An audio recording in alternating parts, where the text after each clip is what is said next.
Yeah, let's give a quick shout out to Christina Applegate.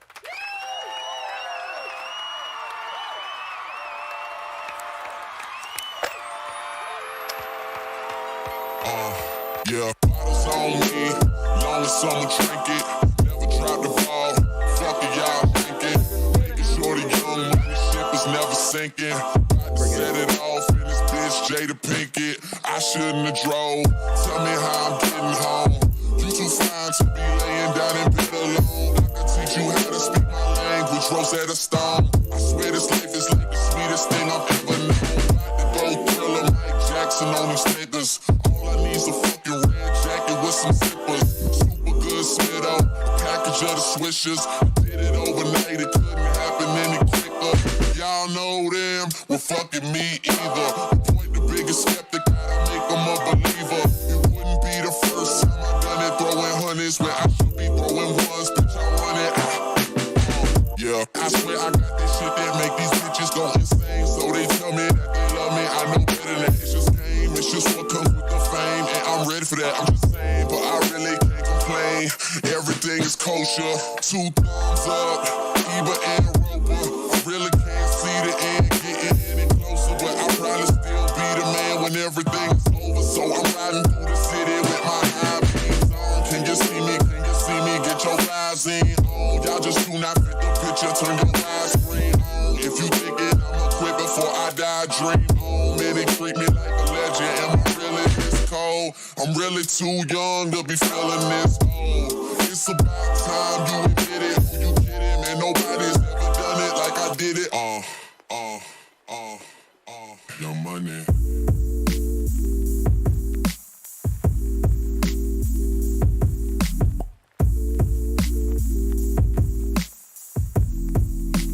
This what I'ma do till it's over, till it's over, till it's over, till it's over, till it's over, till it's over, but it's far from over. You gotta eat the lettuce. It's just right, just straight up eat the lettuce. It's true, Dr. Doback. You've been very cold and unsupportive of our dreams. You wrecked my fucking boat, you goon!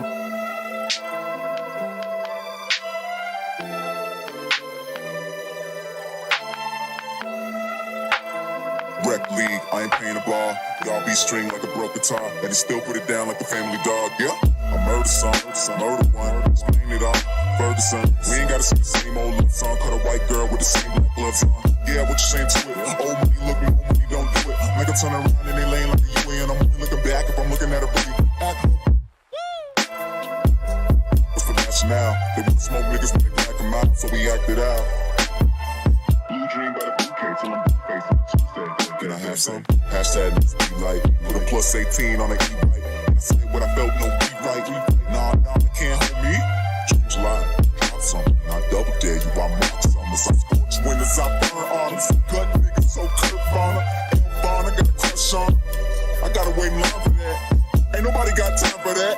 Ain't nobody got a rhyme with that. 2 true like 2 chains, blue blood like you both gangs. And then you sit down and you write Dale and Brennan a check for $10,000. Or I'm gonna shove one of those fake hearing devices so far up your ass, you can hear the sound of your small intestine as it produces shit. God, this water is good. Alright, hope you know I'm trying to see it through. Alright, 6 figures for the whip. No chance, you catch me down bad. P90, aim straight for your head. Calling on my bitch, and she know she at the top of the list. And she put up with her friends, so I tell her throw it back, then I blow it back. Drop it down low, let them know it's like that. Feel like I'm hexed, yeah, that bitch bad. Call her on her neck, and her ass real fat. Tell her throw it back, then I blow it back. Drop it down low, let them know it's like that. Feel like I'm hexed, yeah, that bitch bad. Call her on her neck, and her ass real fat, yeah. She keep on saying that she never had a nigga like this. Shake it up, still the realest nigga in the mix. Why they always acting like a nigga ain't shit? Talk slick, then we empty out the clip. 6 figures for the whip, bitch. You ain't gon' tell me shit. Stuck to my body, I'm the dog, she the tick. Tell the god, pussy, this ain't no motherfucking facade. My niggas comfy at the top, we ain't never took a loss. Demon girls, land chain fangs, got an OnlyFans. Fucking on a succubus, I feel like I'm devil man. Bloody when I'm up in there, harness with a pentagram. How you get a black hole independent, it was in the plan.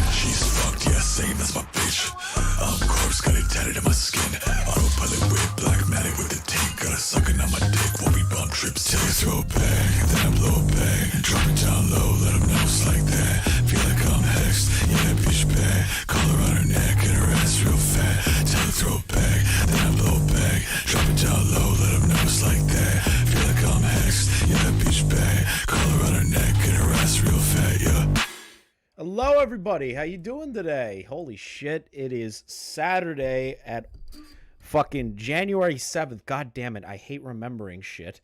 I'm just making sure I'm getting everything prepped for you guys. It's all good. It's all good. Thank you, Karma and Soul Vessel, starting us off fucking stellar with the $55. The two of you are some of the nicest fucking people I have met in this community. Thank you guys so goddamn much. That is really fucking cool of you guys. I genuinely appreciate it. We'll just jump right into it. I'm not wearing the getup today. I don't feel like putting it on. I just got a haircut. I just got my face shaved. There's no way I'm gonna cover up this beauty that you see.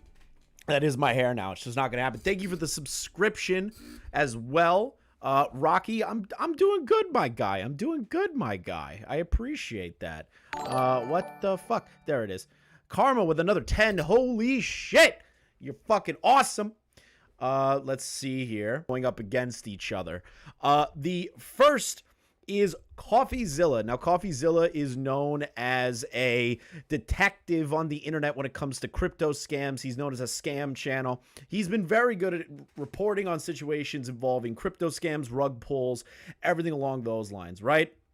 So, Coffeezilla does an expose on YouTube's favorite blonde hair, blue-eyed boy, Logan Paul.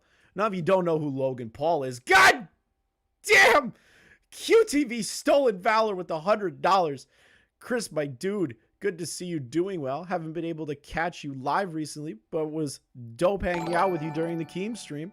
Should do that more often. I am planning on doing more of those moving forward if you continue to donate like that. No, I'm kidding. I'm definitely doing that moving forward. Mike the Bike for the $2. Thank you, dude. I am very excited to have you back. Eventually, man. Best of luck to you and your band's endeavors. I was on Mike the Bike's stream last night. You can catch the link in the community tab. I even posted in the Discord. Make sure you subscribe over to him. He is a really, really nice man. I love Mike. He is the shit. And QTV, thank you for the $100 again. Jesus Christmas Christ. Everybody is just overly generous today. I haven't even gotten started into the fucking bullshit that we're working on today. Again, let me explain Logan Paul. Now, Logan Paul is known for a myriad of things, from boxing to crypto to vlogging to pretending like he was colorblind. My favorite one, my all-time favorite one, is the forest. But hey, I can't say the full thing. I can't say the full thing because YouTube will immediately demonetize me. But you all know what I'm talking about. He took a nice little trip down to Japan. And that's all you guys got to know. That's all you guys got to know. I'm not going any further than that. Now, Logan has been very successful in his schemes of, well, not schemes, his projects with Impulsive, his new podcast, him doing his boxing events, making fucking bank, right? Thank you, Spectre, for the $1.99. Have a great stream, brother, from the Ultimate Simp. Okay, yeah, don't say that out loud for yourself, Spectre. Come on, man. Have like some self-respect, just like a little self-respect.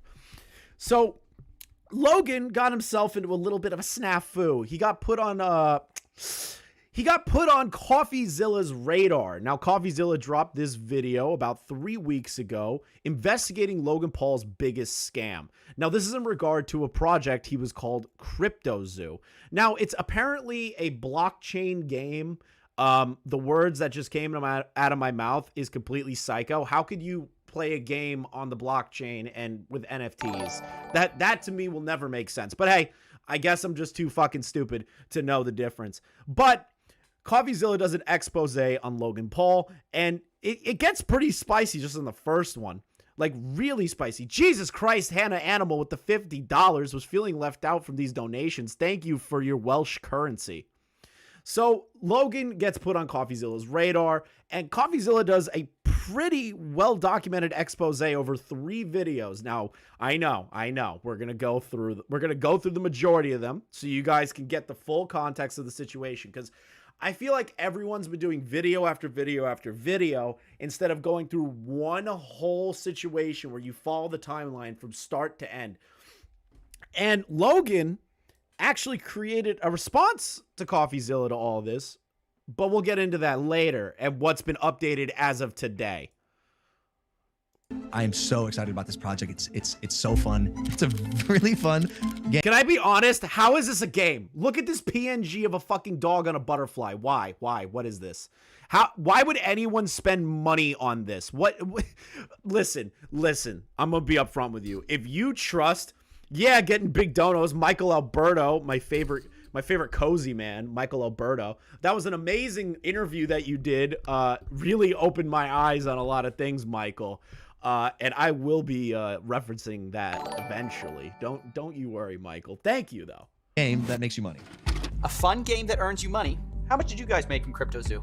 I lost around $50,000 in CryptoZoo. I lost $40,000. I lost around $15,000 US. I lost $25,000. Can I say something without kind of coming off like a dick? Can I say something? With all of the bullshit that has happened with Logan Paul over the years, this is going to sound mean. This is going to sound really fucking mean. But I don't really feel sympathetic to these people. There, I said it. I don't feel that bad. You're gonna invest with Logan Paul? Do you not remember Dink Doink, the worst fucking crypto coin ever made? Do you not remember all the other times he's lied? Do you not remember all the controversies that he's in? Who are these people that go, you know what? I'm going to invest in Logan Paul's NFTs. As sympathetic as I am to these people that lost 50,000, 15,000, 25,000, I feel bad. I do. I feel bad. But I don't feel bad for these guys. Logan has forever been this person that has just constantly been doing shit that really should not be trusted. Logan is not a trustworthy human being. $120,000. $500,000 Australian, which is $500,000 in CryptoZoo. Shut up! No, you haven't. Yeah, 500K. Let's go back to that guy. I'm sorry. I know I keep pausing, and everyone in the comments goes, Chris, you're pausing too much. I don't care. Fuck you. This is how I do things. This man right here, this guy, this Australian bastard, $500,000 you invested in Logan Paul's shit. I don't feel sorry for this guy. I'm sorry. I don't feel sorry for you. $500,000 you pump in to Logan Paul's oh my God, you're so stupid, dude. Shut up! No, you haven't. Yeah, 500K. Oh, no. Today, we're investigating Logan Paul's CryptoZoo, a blockchain game that made millions but never worked. Some of you guys think you know the story, but it goes so much deeper. I've uncovered sociopaths, billionaires, fake orphans that I wish that Christian Bale was actually Batman. Mention fake orphans. And of course, at the center of it, we have Logan Paul himself, who has abandoned this thing, leaving thousands of fake... Can I say one positive thing about Logan before we get really into the video? I'm sorry. So much pausing. I get it. Shut the fuck up. I don't care what you think. Listen, Logan was really good at WWE. I'll say it. Logan was really good at WWE. When he jumped off those tight ropes with the fucking, like, the vlog camera and everything and fucking crashed, that was awesome. Orphans in his wake. Wait a second. Thousands of victims in his wake. Now, you'll be hearing from some of those people because their stories are heartbreaking. This is the first in a 3-part series that's been a year in the making. And if you like high-effort investigations like this one, please consider supporting this channel on Patreon. I don't take sponsors. We are viewer-supported. So if you want to and are able to, thank you. Either way, Coffee, I'm not. No. We don't scam. I've never scammed anyone before. Logan cares extremely deeply about his audience. Mike Malak is another person in the future that I am jonesing to talk about, but we're gonna hold off on Mike. Right now, his best buddy's getting beaten up. Loves his audience, loves his brand, doesn't have to scam to make money. Come on. Welcome to part 1. The $1 million mystery that QTV Stolen Valor, Chris picking up Rich's pausing habits. Yes, it's a problem. Began this whole story. Like many people, I first heard about CryptoZoo from a podcast Logan runs called Impulsive, which was the experience of a lot of people that I spoke to. So I first heard about it on the Logan Paul podcast. Impulsive, I think. It was off one of the Impulsive episodes. The thing that I'm most excited for, and this is the first time I've ever said anything about this. For the last 6 months, I've been working on my own NFT project. I think there needs to be a fresh take, and this project that I have is that fresh take. Now look. But is that a wrong thing to say, Judge Fish? He is an incredible athlete. I could give him that as a positive. I don't think it's that wrong. I don't think it's wrong. I think it's accurate. Dave is 100% right by saying Logan's an asshole, but he's an amazing athlete. I can admit that. At first, I was just as surprised at this pitch as anyone else because I just got finished roasting Logan for a different coin called Dink Doink, which his fans lost money on. I'm a Dink Doink fan. I will not make NFTs. I'm all in. I forgot that he made this stupid fucking South Park parody of Dink Doink. Oh, do you guys remember when he released Dink Doink and he just like straight up ripped off South Park's fucking animation? It's comedic. It's fun. It's comedy. Now look, I know Logan and his friends tried to make it look like Dink Doink was all about the memes, but it turns out they secretly were tied to the project, and Logan created the Dink Doink character himself and subsequently abandoned that project. So if you invested in it, you got blasted, and Logan rightfully took a lot of heat for Dink Doink, which is why I was surprised when he seemingly immediately jumped into another crypto project. But Logan insisted CryptoZoo, it was different. It wasn't his friend's project this time, it was his, and it wasn't even a project at all. It was a game that could earn you money. I'm excited to launch Listen, I'm going to teach you guys something right now. And I'm going to say this right now. I am not making an NFT. You cannot convince me to make me an NFT. You cannot pay me to make you an NFT of me. It will not happen. Ever. It won't. It won't. I'm sorry. You're not getting any NFTs by me.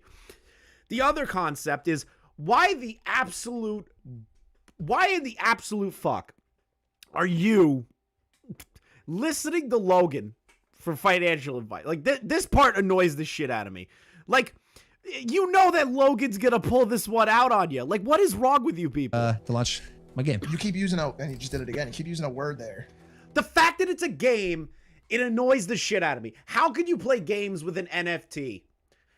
How can you play games with an NFT? Please explain it to me. Somebody explain it. I need somebody to sit me down and go, hey, this is how you play games with NFTs. I never understood that concept. I know I've seen Mudahar's videos on them. I just don't believe in it. Game. Hello, Beaverman. How you doing? Hello, Rivy. It's a game. It's a game. It's a really fun game that makes you money. Now you might be wondering, how's it possible to earn money from a game? Well, let me try to break it down for you. This is how it was supposed to work. You started by buying this crypto token called Zoo, which is their in-game currency, and you use Zoo coins to then buy egg NFTs, which you can then hatch to become animals. You then can breed those two animals to become hybrid animals. For example, if you breed a... That is... I know he says it in this video, but I'm saying it anyways. Listen, as a man who worked for a scam, it was a scam. It was a scam. I worked for one of these. Not like an NFT thing. Thank you for the $2. Vanguard. Chris, when you said there's a mouthful, what you said there's a mouthful of facts. True. But listen, I'm going to tell you something. I used to work for a multi-level marketing scheme. If you didn't watch my video on that, it is currently up on the channel. So I worked for a multi-level marketing scheme. One guy on top, everybody's trickled down from there. And we sold Verizon door to door. This screams multi-level marketing pyramid scheme. Look. Starts off where you buy the eggs, and then the eggs hatch, and then you get like you get interesting animals, you know, like regular animals, not these hybrid ones. And then you breed them to become hybrid animals. Like anyone gives a fuck about a cat koala. Gorilla and a kitten, you get a Gore Kitty. And the more rare the NFT, the higher the daily yield of Zoo tokens that animal earns you every day. Theoretically, it works like almost like passive income. You can then burn your animal NFTs to release the Zoo they earn back to you, and from there you can invest it into eggs or just cash out. Now, some of you of the Egyptian persuasion might notice some triangular qualities to this game description. But let's not be too quick to judge, because remember, there are a lot of NFT games built on this model. It's called play to earn. Now, Logan admits that there are other games like his, but what's going to really make his stand out is that other games have randomly generated assets. His game has handmade art. It's quick to make. I don't listen. I know Coffeezilla talks about it. When I saw these things for the first time in my entire life, right? In my entire fucking life, when I saw these hybrid animals that we showed at the beginning of this video, I didn't think that they were like handmade at all. Not at all. It looked like somebody with Adobe Photoshop put them together. Coffeezilla, the best way to fucking describe it. It literally looks like that. I can make these. I am horrible at Photoshop, and I could probably make one of these. And the fact people were paying $500,000 for this fucking thing is out of control. Make a digital asset with, you know, unique, randomly generated characteristics. Thank you, Latchkey, for the $5. Bet you can hatch one of those eggs into the future bankruptcy. Want to bet? True. And made art for the past 6 months, bro. Approval, very specific notes, 10 different artists making art for our project. Now, I'll admit, this all sounds very enticing. Handmade art, a fun game that can earn you money, and one of the biggest influencers in the world backing it. You might think, how can I lose? Which is why when people were told all you had to do to play was buy an egg, people spent millions. Just on the first launch between ETH and Zoo, people bought $2.5 million worth of eggs in the first day. And did I mention the game hadn't even been launched yet? All people were buying was the marketing and the promises. And it wasn't just the NFTs they bought either. The Zoo token also skyrocketed in value, reaching a $2 billion market cap pre-game launch, right? The trading volume was in the tens of millions of dollars per day, which kind of is like Fortnite not coming out, but people trading tens of millions of dollars in V-Bucks every day. I'm going to tell you right now, do not, you could scam me on V-Bucks. It's very easy. I love V-Bucks. If the concept of Fortnite wasn't coming out and I saw the trailers and you were like, hey, I can get you a bunch of V-Bucks to get these skins, I'd have a Nicholas Diorio problem. I'd probably be like a multi-billionaire in V-Bucks before Fortnite would come out. I know I would be. It would be a problem. I'd be collecting V-Bucks all fucking day.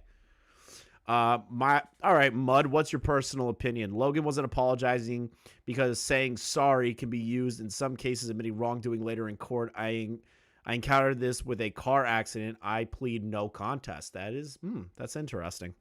What this was like. And I know it sounds stupid to buy an influencer project, but you have to understand people saw Logan as different. It was Logan Paul at the end of the day. An internet personality that I actually trusted, that I actually kind of believed in. Obviously, I'm gonna tell you something, chat.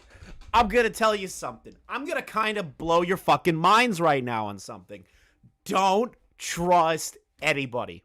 Trust yourself. Trust yourself. Don't trust anybody. Trust yourself. Trust your own judgments. Do not give somebody $500,000 for a NFT project. Just use common sense.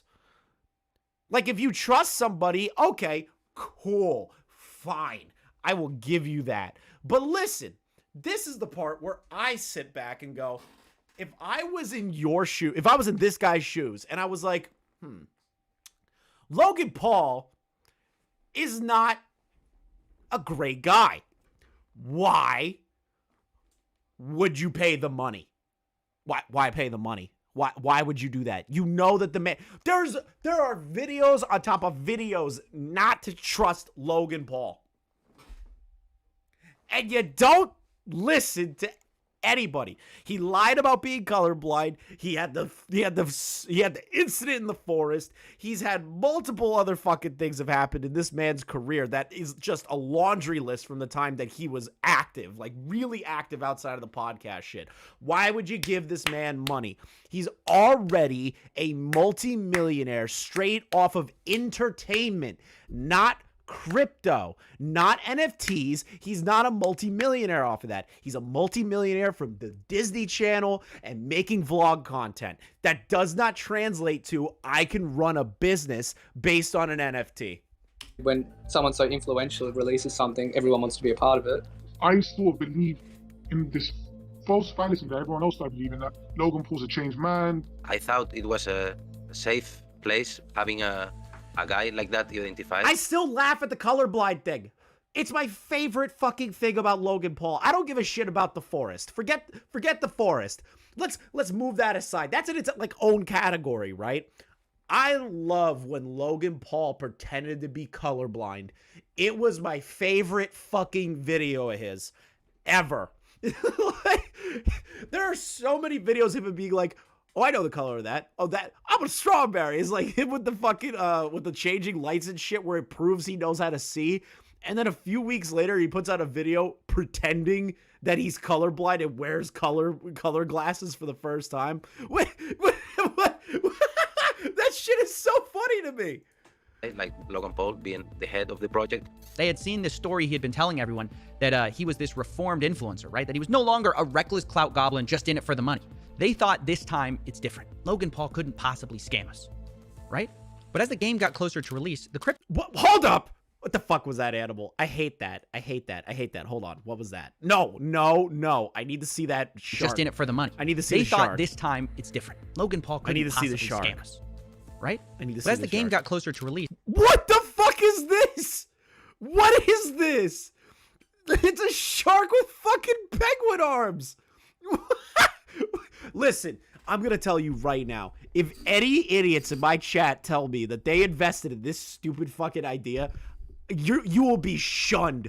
You will be shunned. I will go out of my way to shun you from my chat if you bought one of these stupid fucking things. What is this? It's the ugliest fucking thing I've ever seen. The CryptoZoo team started releasing the first ever photos of these animals. And come to find out, this handmade art story wasn't really true. It was actually Adobe stock photos mashed together. This was the sort of first red flag of this project. And I made a video about it at the time, but it was kind of surface level, and something didn't add up beneath the surface. Something where I just couldn't shut this case down in my head. It was actually part of the announcement video that something they said. Rocky kind of looks like my mom. See if you can spot it. We have a massive team behind it and are probably out of pocket like $1 million just because we believe it's going to work. On development. Yeah. That's the line that started this whole mystery. We spent $1 million on development. I couldn't get this out of my head. You know, is he lying? There's no way. TV Orange Man, legit a poor Photoshop merge. They don't even look good. Like, they look like shit. Why would you pay money for that? He expects people to believe he spent it on art. So wait, maybe he spent it on blockchain stuff, right? That's what I thought. But then I audited the smart contract, and it's not handmade at all. It's not even original. It's what's called a fork, a copy of, you know, some other code that exists out there. One of them is called Floki Shib X, which launched before it. So where'd this $1 million go? I didn't understand. And Logan just kept repeating this claim. We put hundreds of thousands of dollars in it. Thank you for the subscription, Mia. Personally, the whole team. Big dick energy over here. Now, at the time I'm looking into this, there's a teaser going around for Hatch Day, which is the day you can hatch your egg NFTs. And it kind of symbolized the true launch of CryptoZoo. So I thought... Imagine telling hundreds of thousands of people, millions of subscribers, that you put in $1 million of your own money into this fucking project and you lost it all. Imagine saying that. I wonder what happened to that $1 million. Maybe this is it. Maybe this is where they spent all the money on their game. Even their community manager, Ben Roth, promised people, after Hatch Day, things will take a turn for the 180. So I put Ben Roth on the board too. I needed to know all the characters in CryptoZoo. And I waited. And finally, on November 3rd, 2021, Ben Roth turned out to be right. Jobo has just, listen, guys, I need you to pick it up because Jobo's the only one that is noticing the importance of what I'm trying to get at here. You can't trust anyone from Ohio. Not a single fucking person from Ohio can be trusted. They're all snakes. Everyone from Ohio is a fucking snake. They're slippery little snakes. All of them. Ohio is a fake place ran by fake people. It's a snake den. Also, Slumsy, thank you for the membership to the Chads. Appreciate it. There is some members-only content there, videos that I have put on. Thank you, thank you. Things did take a turn on Hatch Day, only for the worse. Except for Tomato Man. Tomato Man's the only good Ohio. Let's meet one of the victims, Helicopter Bob, to explain more. My name is Rob. Helicopter Bob lost just under $7,000 with CryptoZoo. And the first thing I asked Bob was about his animals, if he was making money with CryptoZoo, how much he made, and if the passive yield worked. Oh, it never did from the beginning. It wasn't even written into the contract. We're not talking about, listen. I know that there's good YouTubers that live in Ohio. I get it. Optimus is from Ohio. You got Scott the Waz that's from Ohio. I'm saying that most of the YouTubers that come out of Ohio are fucking psycho people. Look at Logan, Jake, and a few others that I am blackballing. Where it showed that you were actually yielding zoo, but there was nothing that was actually, backing that up. There was no way to claim your yield. There never was. Wait.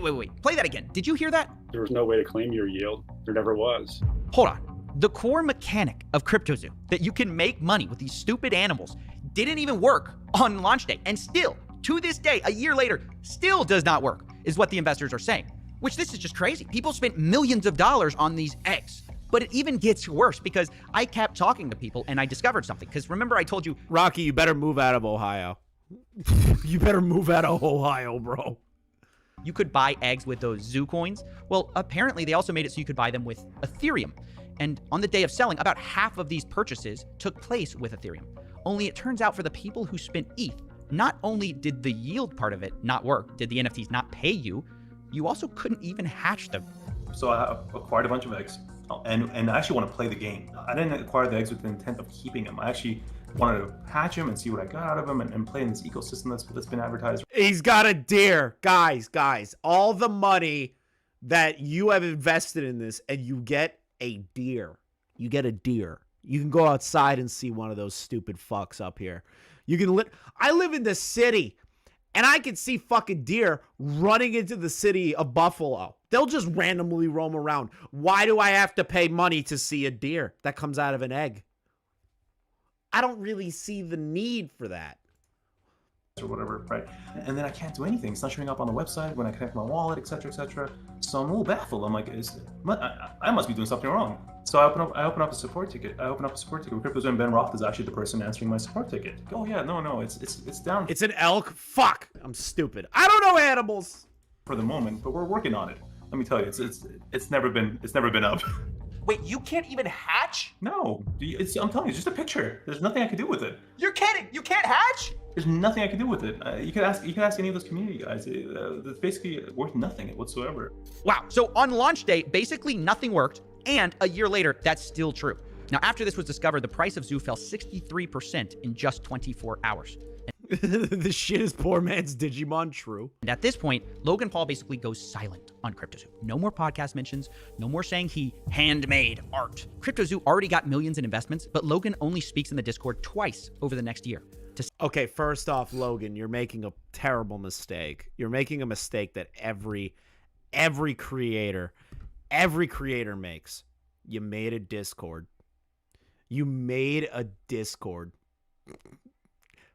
Listen, every creator makes this fucking mistake. Every creator makes this mistake of making a Discord. Logan, look at your boy. Look at your most recent boy that made a Discord and made a lot of great decisions in that Discord. Say, quote, sober, currently shaking my head, and Army, that will be Monday. I have that lined up for Monday. Things kind of got like out of control. Yo, that was his contribution to this project. Meanwhile, his community manager, Ben Roth, was actively claiming that Logan was going to be marketing CryptoZoo any day now. He told people things like, Logan is an uncontrollable marketing guru. It's over when we launch. And when we have a product to market, it'll get marketed. And marketing will crush. I promise you. And this disconnect between Logan abandoning the project and his team on CryptoZoo saying that it was going to be any day now, left investors feeling like they were being led on. All you had to do was go on and tell us, look, there's something going on with this project, I'm abandoning it, or whatever, before people got more and more trapped. And promising, yeah, this is going to be great, but when it came to actually doing anything, he just hid away from it. Have some decency to come out, talk to the people that invested initially, that invested along the way on all of the fake and false promises, on all of the false hype, and be honest with people.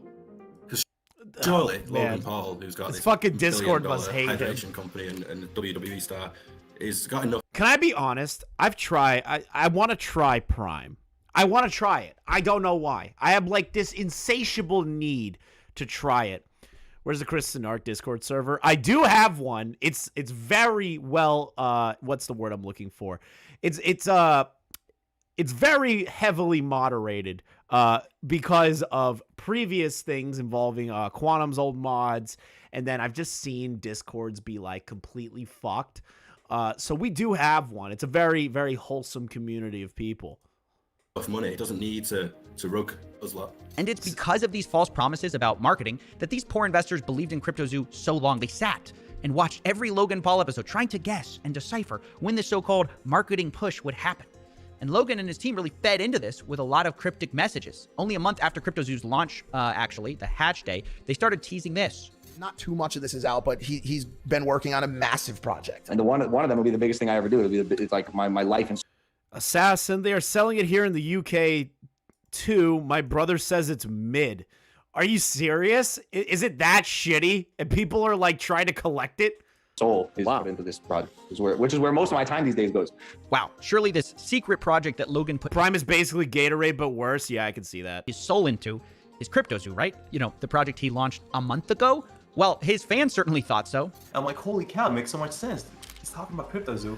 Ben and the dudes are like putting smiley faces and egging the rest of the community. Like, this is it, guys. You know, this is what we've been working towards. I mean, this is it. This it's finally happening. Logan's gonna market the project, and they kept saying that Logan's gonna market the project, and it's gonna change everything.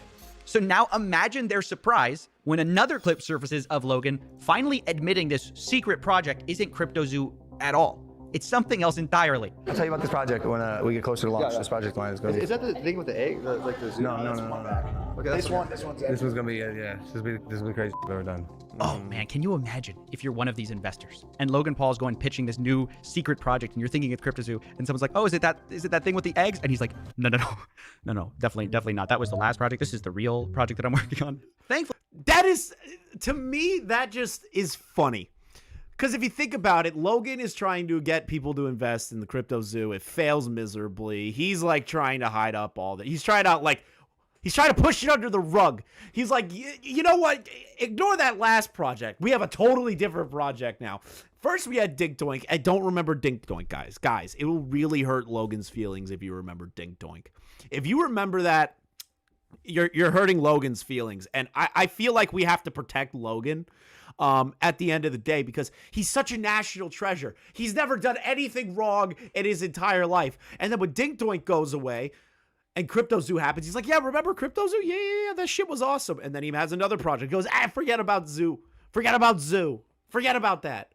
We have a whole new project. Do you not see the pattern of behavior, people? When Logan Paul makes these kinds of projects, they never, ever, ever, ever, ever work out. Is this the first exposed vid? Yes, we are going through the whole timeline of it. People didn't just let this slide because as he went around making the rounds on his What the fuck is Dink Doink, a gay porno? It does sound like a gay porno. Project called 99 Originals, people were like, hey, didn't you just abandon your last one? And unsurprisingly, it's not his fault. It's the bad actors who ruined the project. As I see people giving multiple explanations. You know, this guy wanted to shit on someone's chest and then suck their dildo, right? Like this guy right here. True Jordy. He wanted somebody to shit on his chest. For why these haven't worked, and you know there's accusations out there. How does it make you feel when people are doing these takedown videos about your NFT projects previously? It's sad because of what I just said. There's so much going on behind the scenes. Like, Doug, I'm not the bad guy here. Yeah. There's some actual out there. Yeah. And it's not me. Like, I'm here.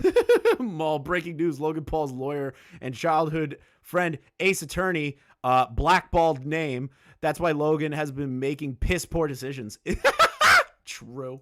To build. This is a space where a lot of people do see dollar signs. Like any burgeoning industry, if there's money to be made, there's going to be both good and bad people. There's a lot of shady characters in the crypto space. I'm learning all of it. We had an issue with CryptoZoo, where our lead developer took the code that he made, fled to Switzerland, and like held it hostage for $1 million. Like behind the scenes drama that like took a stick and stuck it in the spokes of my wheels. Oh, well, that wasn't expected. There's a shady developer who held up Logan's code hostage in Switzerland. That's why this hasn't worked the whole time. He held it hostage for $1 million. Well, let's add that to the board. I mean, isn't the mystery solved? It's not really an unpopular opinion, Beaverman. What is it? Mr. Beast does know marketing. He does know business. Like, that man is crushing it. He wouldn't be as successful as he is without crushing it the way he has been. Like, that is absolutely ridiculous. Now, obviously, the first thing I wanted to do was hunt down this developer, who we'll be calling Z here, and find out the truth of what happened.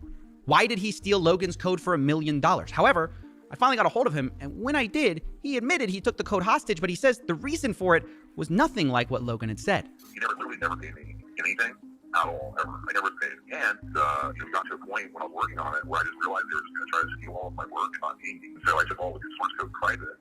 And I just kind of like spent like a month just trying to negotiate and get something figured out where I would finally get paid. Because like I'm on my end, I have a team of 30 engineers, so I'm burning $50,000 a week on building this thing. And the only thing they brought to the table were a bunch of social. $50,000 a week burning through this project. $1 million code held up by a guy who ran to Switzerland. This sounds like some fucking James Bond level shit happening right now. I wonder why it sounds so unbelievable. So Z claims he wasn't blackmailing anyone. He had to hire a team to develop this whole thing, and he just wanted to be paid for the work they did. According to him, they negotiated a $1 million payday for this whole project. And from the second I heard that, I thought, oh, that's interesting, because Logan claims he spent $1 million on this whole thing. And this developer saying he's owed $1 million on this project. Now, I didn't want to just take one person's word for it, so I later confirmed with another developer who worked for something called the Blockchain Center that he also hadn't been paid. We've been paid nothing. I would have loved to have Zoo, but I don't have any. So that's multiple sources working on the CryptoZoo team project who were not paid. Can I say something? I am incredibly jealous of Coffeezilla's, like, animations. I am incredibly fucking... I'm like actually really jealous of the animations that he has on his channel. Like, incredibly fucking jealous. Now, obviously, these are big accusations, which is why I wanted to confront Logan Paul on them. But unfortunately, also, we have sidebar news that just broke. DeMar Hamlin, the NFL player from the Buffalo Bills that had a cardiac arrest after being hit in the chest, is safe. He's recovering. He's not dying. This is great. This is amazing news. Thank God he's okay. I'm so fucking happy about that. He's an amazing player, and thank Christ he's alive. I don't even believe in God, but like, there's moments, man. Fortunately, we're not exactly on speaking terms. So I wondered, how could I speak to Logan without speaking to Logan? And that's when I found out there was someone who might know just as much about this whole story. And I will explain everything one day with my manager, who's like in charge now. Logan Paul's manager, a guy named Jeff Levin. He might be just what we need to... This is Logan's manager. This guy. This guy. What the fuck? This guy is currently in charge of all of Logan's dealings. Why does he not look like an upstanding person? What is this? I don't trust a man with a man bun. Never trust a man bun. Settle this whole thing. So I gave him a call. Hello? Hey, Jeff. Hey, sorry to bother you. This is Steven with Coffeezilla. I'm calling because I've heard reports that CryptoZoo hasn't paid their development team, and I'm just reaching out for comment before I do this story. I got your number from one of the development team, and I just want to follow up on that. I have no comment for it.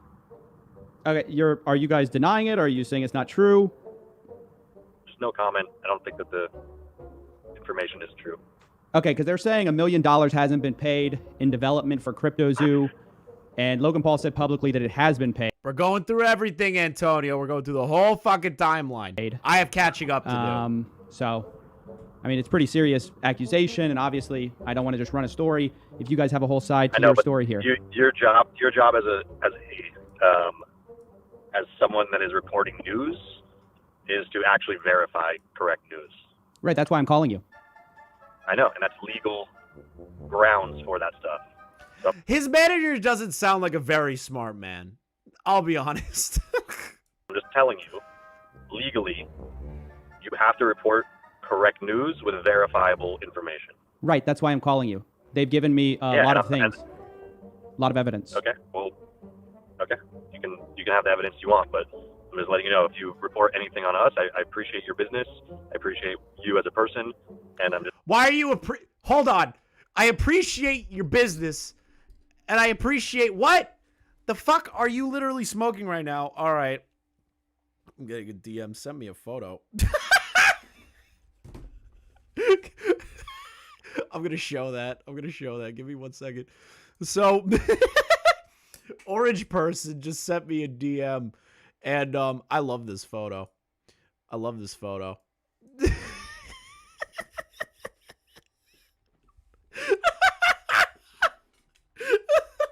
You know what? Listen, I actually now believe in Zoocoin. I believe in Zoo, whatever the fuck the stupid ass name of this thing is. I believe in it now. Look, this is what you should spend your money on, people. Right here. You need to spend your money on this. 100%.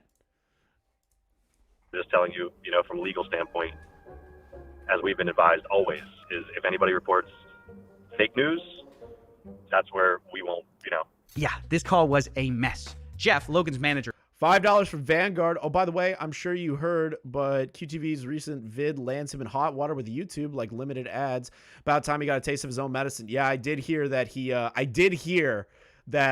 got, I heard he got hit. Karma's a bitch, dude. All of my enemies are just getting hit hard with karma lately, and it feels amazing. It is the best feeling I can have in my entire life. All of my enemies are getting hit with karma. It's amazing.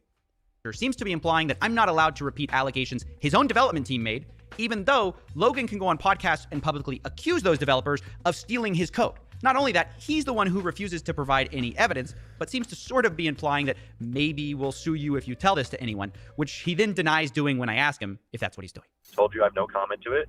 Telling you once again, from a legal standpoint, you have to report truth. If you do not verify truths, then you're just allegations, and those then will be handled the way that we want to handle it. Wait, so you're saying you refuse to give me proof that the allegations aren't true, but if I report on the allegations, you guys might sue. No, I did not say that. I did not say that. I'm trying to read between the lines. Don't read between the lines. Okay. Listen to the exact words. Don't read between the lines when technically the guy is stating that if you get anything wrong, you may be sued for this. Yeah, don't read between the lines. Guys, listen, if you ever receive a legal contract, never, ever just read the fine print. Never read it. Never read the fine print. Logan's manager is a fucking genius. When somebody is trying to do a journalistic investigation of a situation and you hear the words, well, you should report this accurately or else, does that not come across as a potential threat?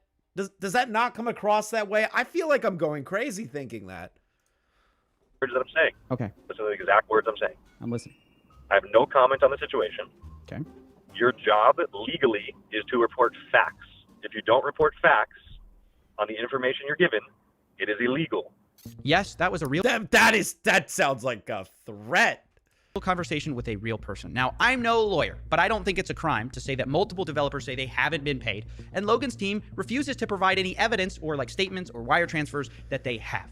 Which, by the way, seems incredibly ironic, given just how much Logan whines about not being paid by Floyd. Oh, yeah. Did anyone remember when Logan Paul wasn't paid by Floyd Mayweather? Thank you for the raid, Minxie. Appreciate you.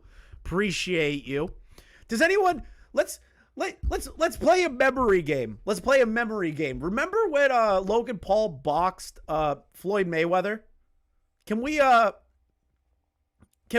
we remember that real quick? Just really quick. If anyone remembers. Logan Paul bitched and moaned that Floyd Mayweather never paid them for their boxing match. He went on multiple podcasts talking about it, bitched about it on Twitter, bitched about it to interviews, and he bitches and moans that he doesn't get paid, but when it comes to the developers, they don't get paid, and he doesn't care. Logan. Yes, make sure you subscribe to the channel and like. Thank you for all your generous donations in Minxie's raid. Mayweather. Where's my money, bitch? Floyd never paid me for our fight. Who am I, the IRS? Nope, but you might be the CryptoZoo dev team. Now, in all seriousness, I do want to acknowledge something which actually kind of looks bad a bit on the developers, because it turns out very few written contracts were actually done. So much of this were verbal deals like, oh, we'll take care of you. We'll give you $350K. We'll give you $1 million. We'll give you whatever. But then when it was time to actually sign the deals, there's just always delays. What kind of promises were made to you? Verbal promises, basically. So verbal promises, and then we follow up with a physical paper agreement. But that's when communication broke down. This is where Why? Okay, I'm going to teach you. Listen, I'm going to hold your hands, everybody. I'm going to hold your hands. And I'm going to teach you something about business. I'm going to hold your hands like the good little children that you are, my chat, and I'm going to walk you through what you should and shouldn't do when it comes to business. If there is money involved, don't take verbal agreements. Don't do it. Always have a contract in hand. Don't start working for somebody unless there is a contract in your fucking hand. Never take verbal agreements, especially with the crypto sphere, because there's a lot of bad actors, like Logan says there are. Come on, dude. It makes me not feel bad for these people sometimes.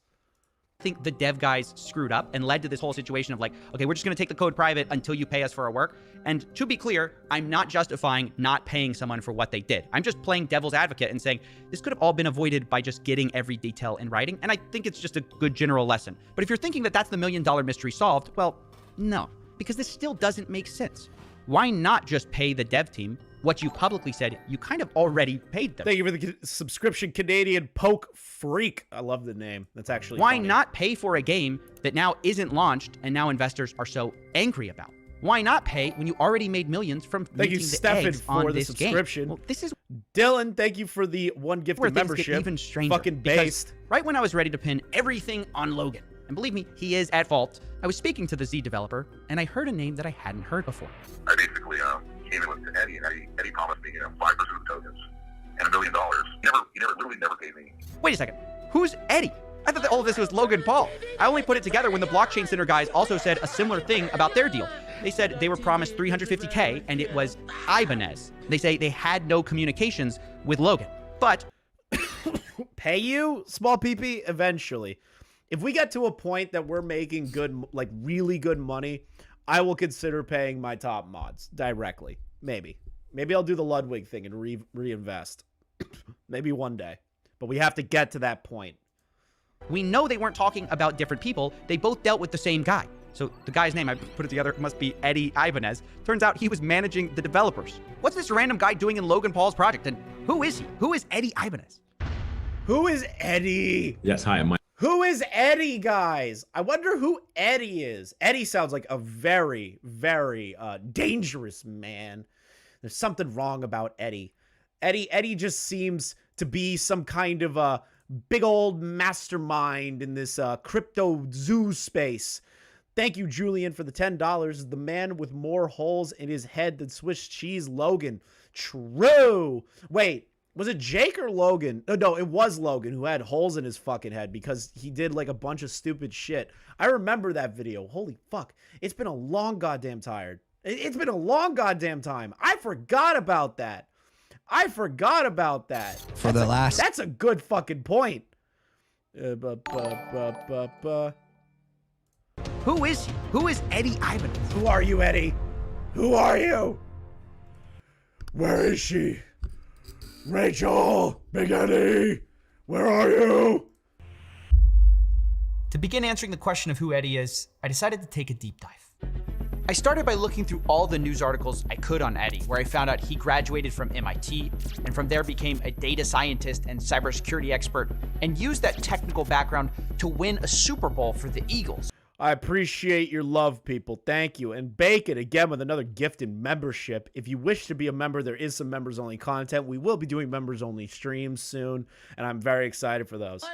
And there were videos on him, too, which all painted him as brilliant and extremely accomplished. Yes, hi, my name's Eddie Ibanez. I'm the father of three, lead developer here at Crypto. Okay, why do all IT people look like this?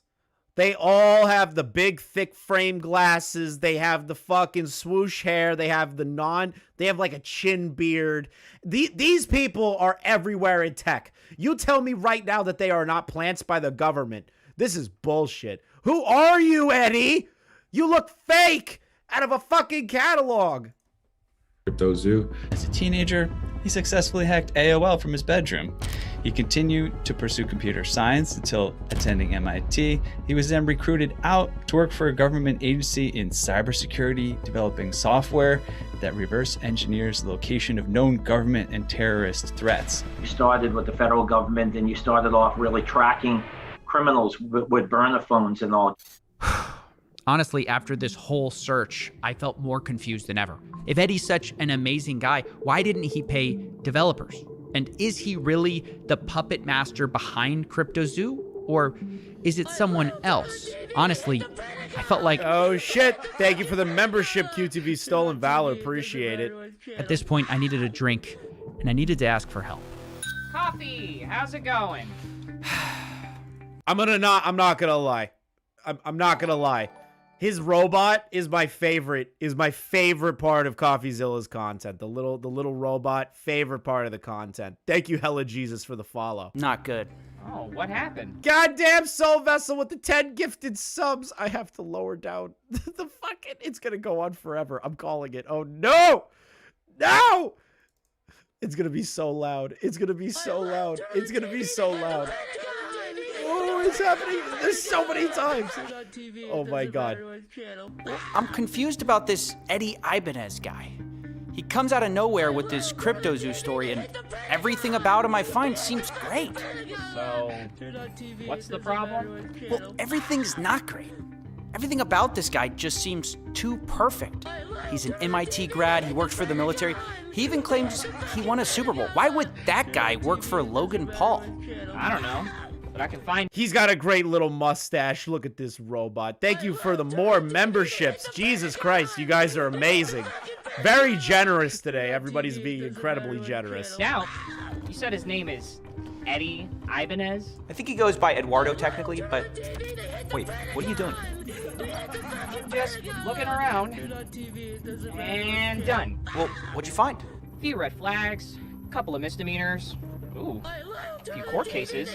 I'll send him over.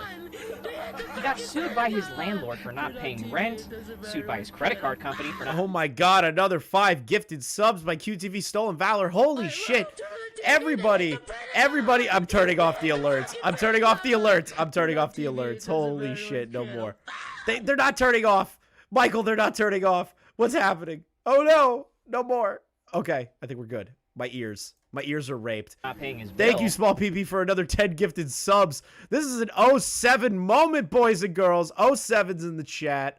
07's in the chat. You can skip that stuff. I just need whatever's relevant to CryptoZoo. Well, that's basically it. Other than... Hold on. No, wait, I did find something. Look at this. What's this? All right, no more skit. What did Adam think of him when they first met? I wasn't quite sure what to make of him. Based on what I knew about him, he was a MIT grad who went on to work for the CIA and the Defense Department, and I didn't want to waste his time. And it wasn't long after I sat down that I realized he was wasting my time. Can you tell me about some of the lies Eddie told you?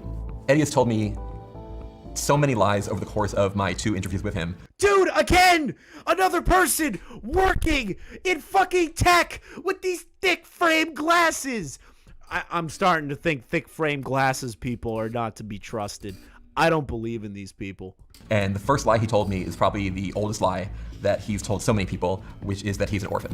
I first realized Eddie might be lying. Imagine lying about being an orphan. What kind of lie is that?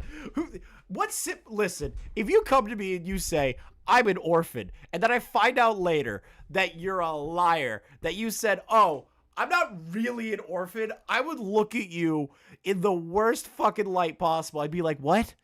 The fuck are you talking about? You just said that you're an orphan? Did you lie to me for a whole year that you're an orphan? What is wrong with you? Lying to me when I went home the next day and Googled Eddie Ibanez's family. I found a video of Eddie and his wife making rice pudding on a Fox and Friends segment on Fox News. And Eddie's wife, Jackie, explained that she learned the recipe from Eddie's mother. So in that picture, you've got Jackie Ibanez. You know her, along with her husband, Eddie, and her 2 little girls. You love rice pudding. Why is this a family recipe? Okay, so Eddie's mom made this rice pudding once. Wait, Eddie's mom? I thought Eddie was an orphan. Well, it turns out the only problem with that is that not only does his mom exist, she's alive and in his life. And it turns out it wasn't... Imagine.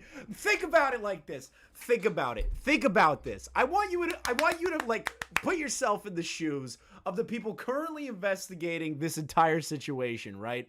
You're sitting there going, okay, we're looking into this guy. Blah, you're looking through evidence. Yeah, he has a couple misdemeanors, all this stuff. And then you come across, he's an orphan. Wait a minute. How come on Fox fucking News did his wife say that his mother taught her the recipe? Imagine seeing that on Fox fucking News. Fox in the morning.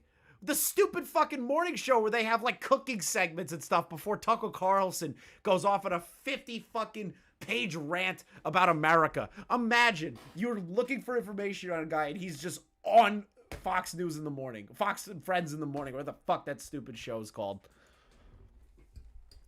Just Adam that heard this story either. He told it a lot. Did you ever meet his mother or his parents? I did meet his mother. Did he ever tell you he was an orphan? Yes. How did he square that with you? So that's why I'm so confused. He told me he was an orphan and all this stuff, but then I meet his mom. He told me he was an orphan, and then I met his mother. Is quite the string of words. But I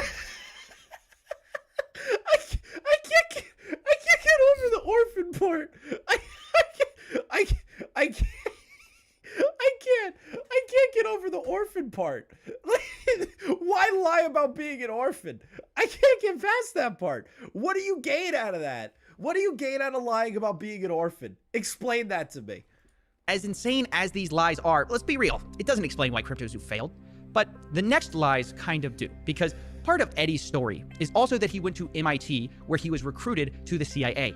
And it's part of why he was so attractive as a lead developer, all the wild experiences that he had had. But it's just not true.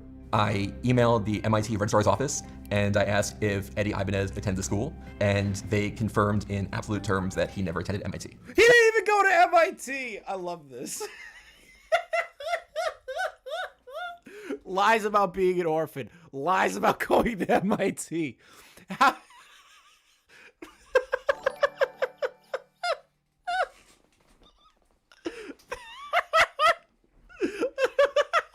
Why? Why lie about that? I wonder why he lied about that. That's right. The whole orphan to MIT origin story, it wasn't true. And Eddie's whole backstory from here kind of falls apart as well. How could he have been recruited to a government agency out of MIT if he never went to MIT? If this is all seeming crazy to you, you might ask yourself, who would believe all this? And this is where Eddie shines. He kind of had a gift for getting people to believe in the lies he told, especially super rich and powerful people for some reason. Like take, for instance, this story, him winning the Super Bowl for the Philadelphia Eagles. He managed to convince the owner of the New York Yankees that it was... Okay,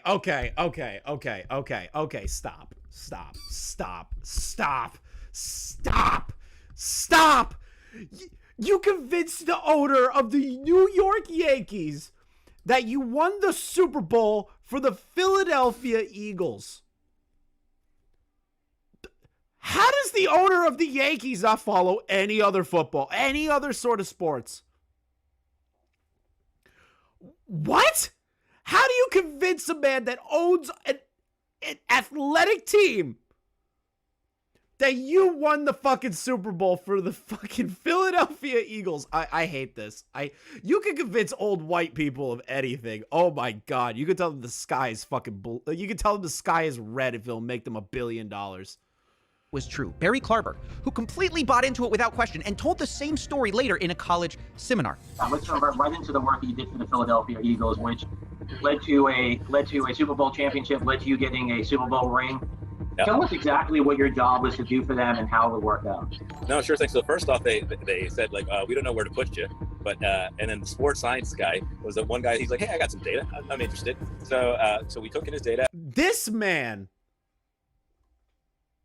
man put like all of his charisma points.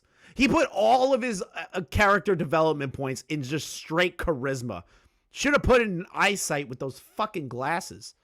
And then we found out that these players, what happens is it's like a player, as they run around, they get a certain fatigue Thank level. you, Cody, for the subscription. If you ever play Street Fighter, the video game, there's like a red bar at the top, and every time you get hit, that red bar goes down until you die, KO, right? So then we're trying to figure out kind of what that is for a player, and on an injury level, right? There's an injury bar that gets knocked down and that gets KO'd. This is insane. He convinced an owner of the Yankees that he won a Super Bowl by turning sports athletes into Street Fighter characters. And of course, none of it's true. The Philadelphia Eagles responded to a fact check saying he never worked for their player analysis team. Not only that, the Eagles also said that Eddie did try to do an in-person presentation in March of 2018, but that was already a month after the Eagles had already won the Super Bowl. And also, they didn't hire him. Why lie? Why lie like this? Julian with the $5. Verbal agreements are like Logan's NFTs. They aren't worth jack and could screw people over. Exactly.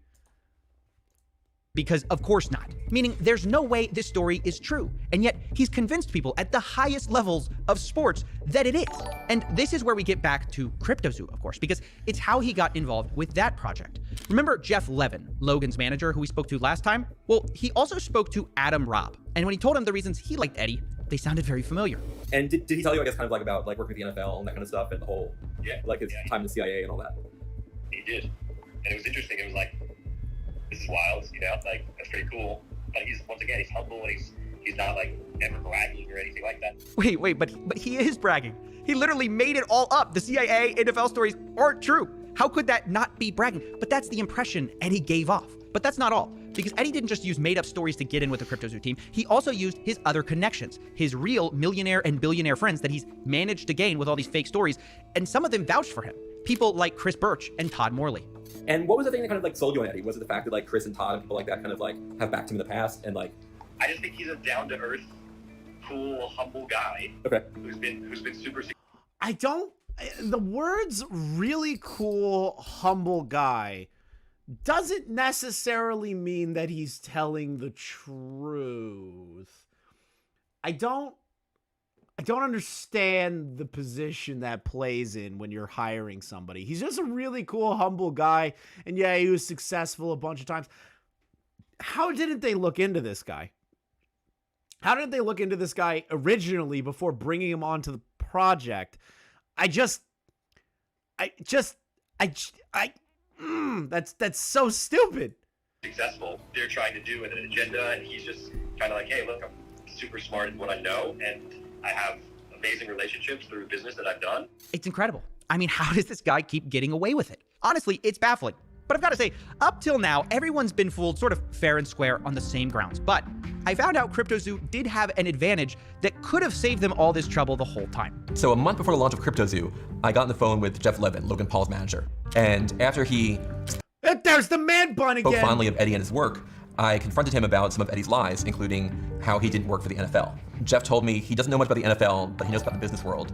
And small PP with the $10, a copy pasta, for real, like no cap, on this ONG, bacon, egg, and cheese with a little bit of salt and pepper, no ketchup. On my baby mama's grave, for real. ONG, no cap, bacon, egg, and cheese with a little bit of salt and pepper, no ketchup. What the fuck was that? What is that cancerous statement you just made me read out loud? What was Chris that? Birch and Todd Morley vouched for Eddie, and so Jeff and Logan were going to continue working with him. Have you ever verified that anything Eddie said about himself is true? We verified that it's true. Yeah. We definitely talked to people. Okay. And his friends and, you know, people that he said he has relationships with, which we've confirmed that for sure. Okay, because I had trouble with some of that, like with the NFL, like saying that, like, no, we've never worked with What's him, up, Void King? and that kind of thing. But you've had the NFL saying that? Yeah. Like who at the NFL? The comms teams for the Eagles and the Dolphins, and then the people specifically that he named that he said he worked with. Got it. I don't know necessarily the football stuff. Okay. You know, I don't have relationships in the football world. Sure. But the business world, you know, we've definitely, you know, talked to multiple people. Like Todd and Chris, and they backed him. Correct. Wait a second. They spoke to 2 people and they backed him. Great. Amazing. You guys really did your research. $2 from Jax. Eddie was on a boat in the Absecon Islands Back Bay. Wait, I don't know where that is. I don't even know if I pronounced that right. Jesus Christ. Everybody covering Logan Paul? Yeah. Yes, Zoidberg. Of course. Logan Paul bad. I feel like I'm making a very controversial statement here that Logan Paul, bad man. Logan Paul bad. Logan Paul bad. I'm very controversial, guys. I'm the only one that's ever had this opinion before. Logan Paul bad. Make sure you subscribe for more Logan Paul bad. This means at minimum, Jeff knew about Eddie's background beforehand, or part of it, and still decided to go with him. This is just unbelievable, willful stupidity. And since Jeff is Logan's manager, I assume him and the team should have known about this as well. But still, they went forward with it even though they knew this stuff before launch. Now, I started to reach out for comments about this because obviously this is a huge deal, but when I did, I got a call from somebody new, someone with a different perspective that I hadn't heard from before, Jake, the Crypto King. He's been involved with some of Logan's projects in the past, like Pokemon, for example. He was called the Collectibles Guru a few years ago. Nowadays, he goes by Crypto King, and he's an advisor for the CryptoZoo project. So let's add him to the conspiracy board. But the question is, what did he have to say? I took a call with him, and he mostly wanted to talk off the record. But when I pressed him, he was willing to at least put one thing on the record for me. Right. One more thing about Eddie before we get off of him. We actually... The biggest reason it failed, in my opinion. Okay. Because I don't want it to ever be thought that Logan's the reason it failed. He's not. Logan wasn't smart enough for what he tried to build.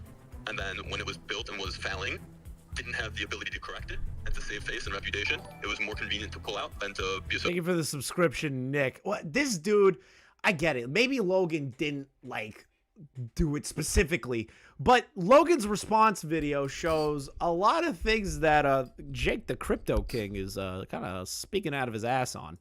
Associated with a failing project that the dev rocked. So I could put that one sentence on the record. Well, that is certainly emphatic. Crypto King says it's all Eddie's fault. And this is a nice, neat theory for us. You know, Eddie ruined everything because, yeah, Eddie is a liar. So it does seem to explain how these developers got screwed. But this theory doesn't fit all the facts because Eddie was kicked off the team months ago. And still, the game is not working, despite Logan claiming they were going to go back and fix all the problems. Again, retroactively working to make these projects right, and it just takes time, bro. It just takes time. Development takes time. Working backwards to fix things, which isn't ideal, but also this project will speak for itself. And now, you know, we're working backwards to try to fix it. This just Logan.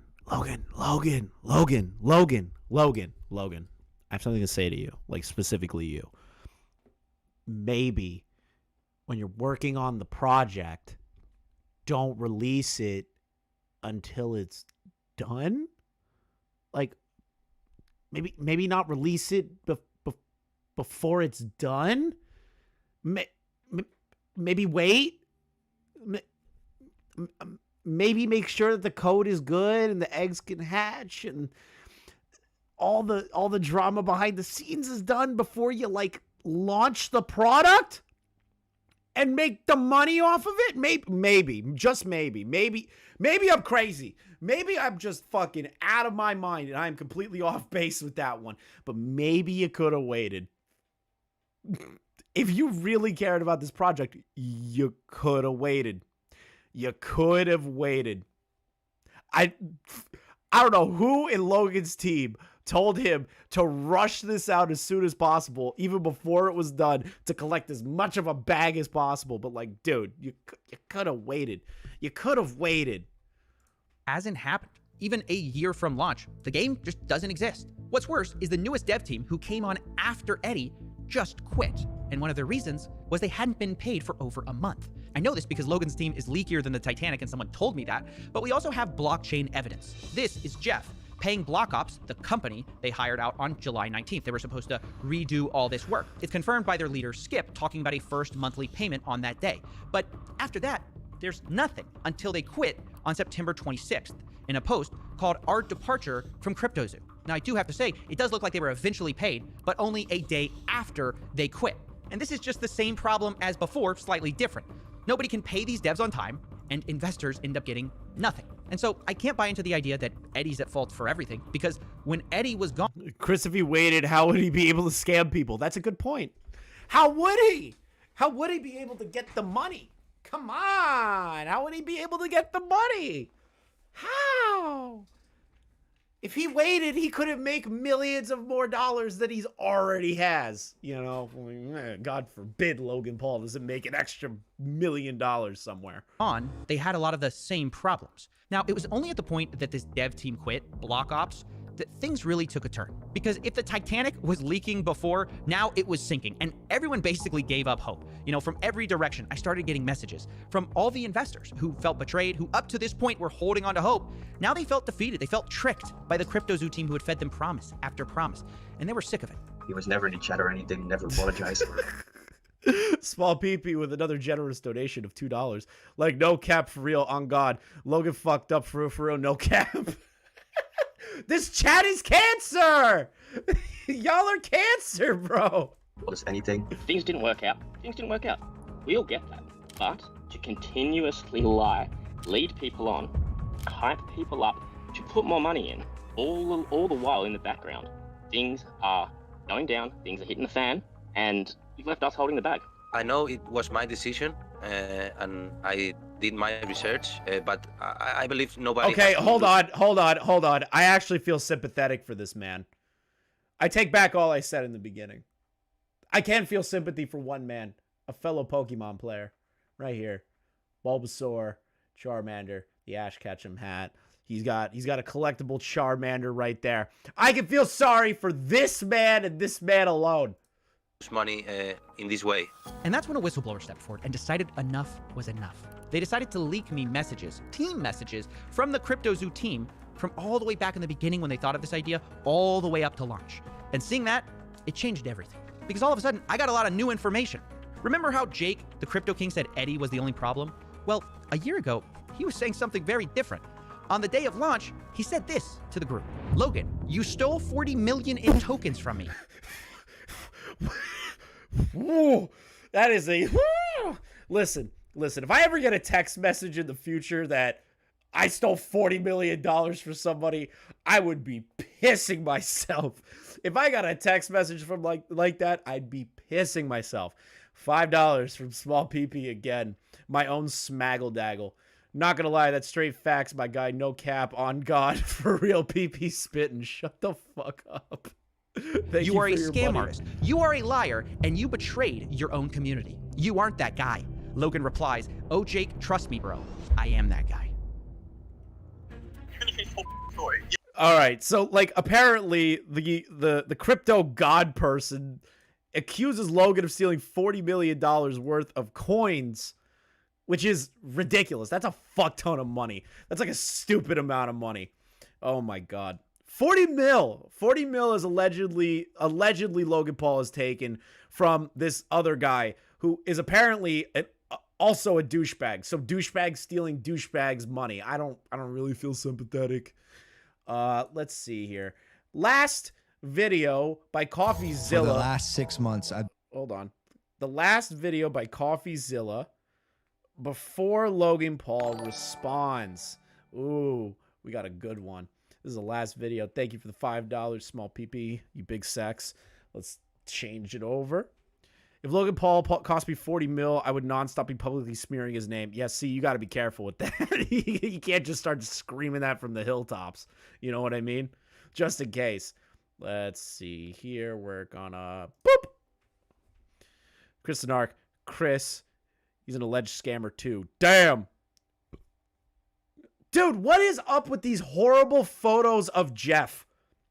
Every photo I see of Jeff, he just looks like he would steal money from my wallet. Small PP with the $5. Again, very generous. Logan, you're not that guy. You're not that guy, on God, on God. Will you shut the... You're just clipping out the on God parts and posting it in the Discord, you fuck. Thank you for the money. Jeff are in a group chat discussing CryptoZoo, which starts as a copy of something else. Quote, I like imitating crypto kitties, Jake the Crypto King says. Logan replies, I agree. And initially, it wasn't called CryptoZoo at all. It was called Crypto Pets, and they were going to sell a Pets token. That is such a stupid idea. Logan is obsessed with Pokemon. This is literally just Pokemon. He's selling Pokemon. That's all he's doing. He's selling shitty fucking Pokemon. That's all he's ever done. Thank you for the subscription, Brandon. And pretty early on, it became clear this was all about money, how they were going to sell this thing to investors. In fact, Crypto King said he thought it was worth at least $20 million in only 6 months, saying the range is insane. $20 to $210 million. It's beautiful. Can I be honest about something real quick? Anyone that calls themselves their first name, the Crypto King, I don't trust them instantaneously. I'm sorry. If you know what, anytime people DM me on Twitter, now that I have like a little bit of a following, I'm getting these like weird spam bots that are like, you gotta try out our NFT and promote our NFT. Yeah, fuck you. I'm not doing that. Yeah, fuck you. I'm not promoting your NFT. You can suck my balls. Roxas. The funny thing is, there's a guy named Yippee who made his own version of CryptoZoo in hours and not even took money or anything from investors. It shows how bad this Logan Paul scheme really is. If that is true, that's fucked. Wherever we land, Eddie jumped in at this point and talked about how he could sell the project as an investment. $2 from small PP speaking truth on God, to a friend, Fuck Matt off. Higgins, saying, quote, he has to spend that $350 million somewhere. Why not us? And Logan says, I love that idea. Crypto King, I'm in. And of course, you have Jeff saying, let's go. So you can see right there, they wanted to sell this game before it had even launched. Now later, Eddie amends the list of investors and says, quote, investors will be Gary Vee, Todd Morley, James Altucher, Ryan Kavanaugh, and others.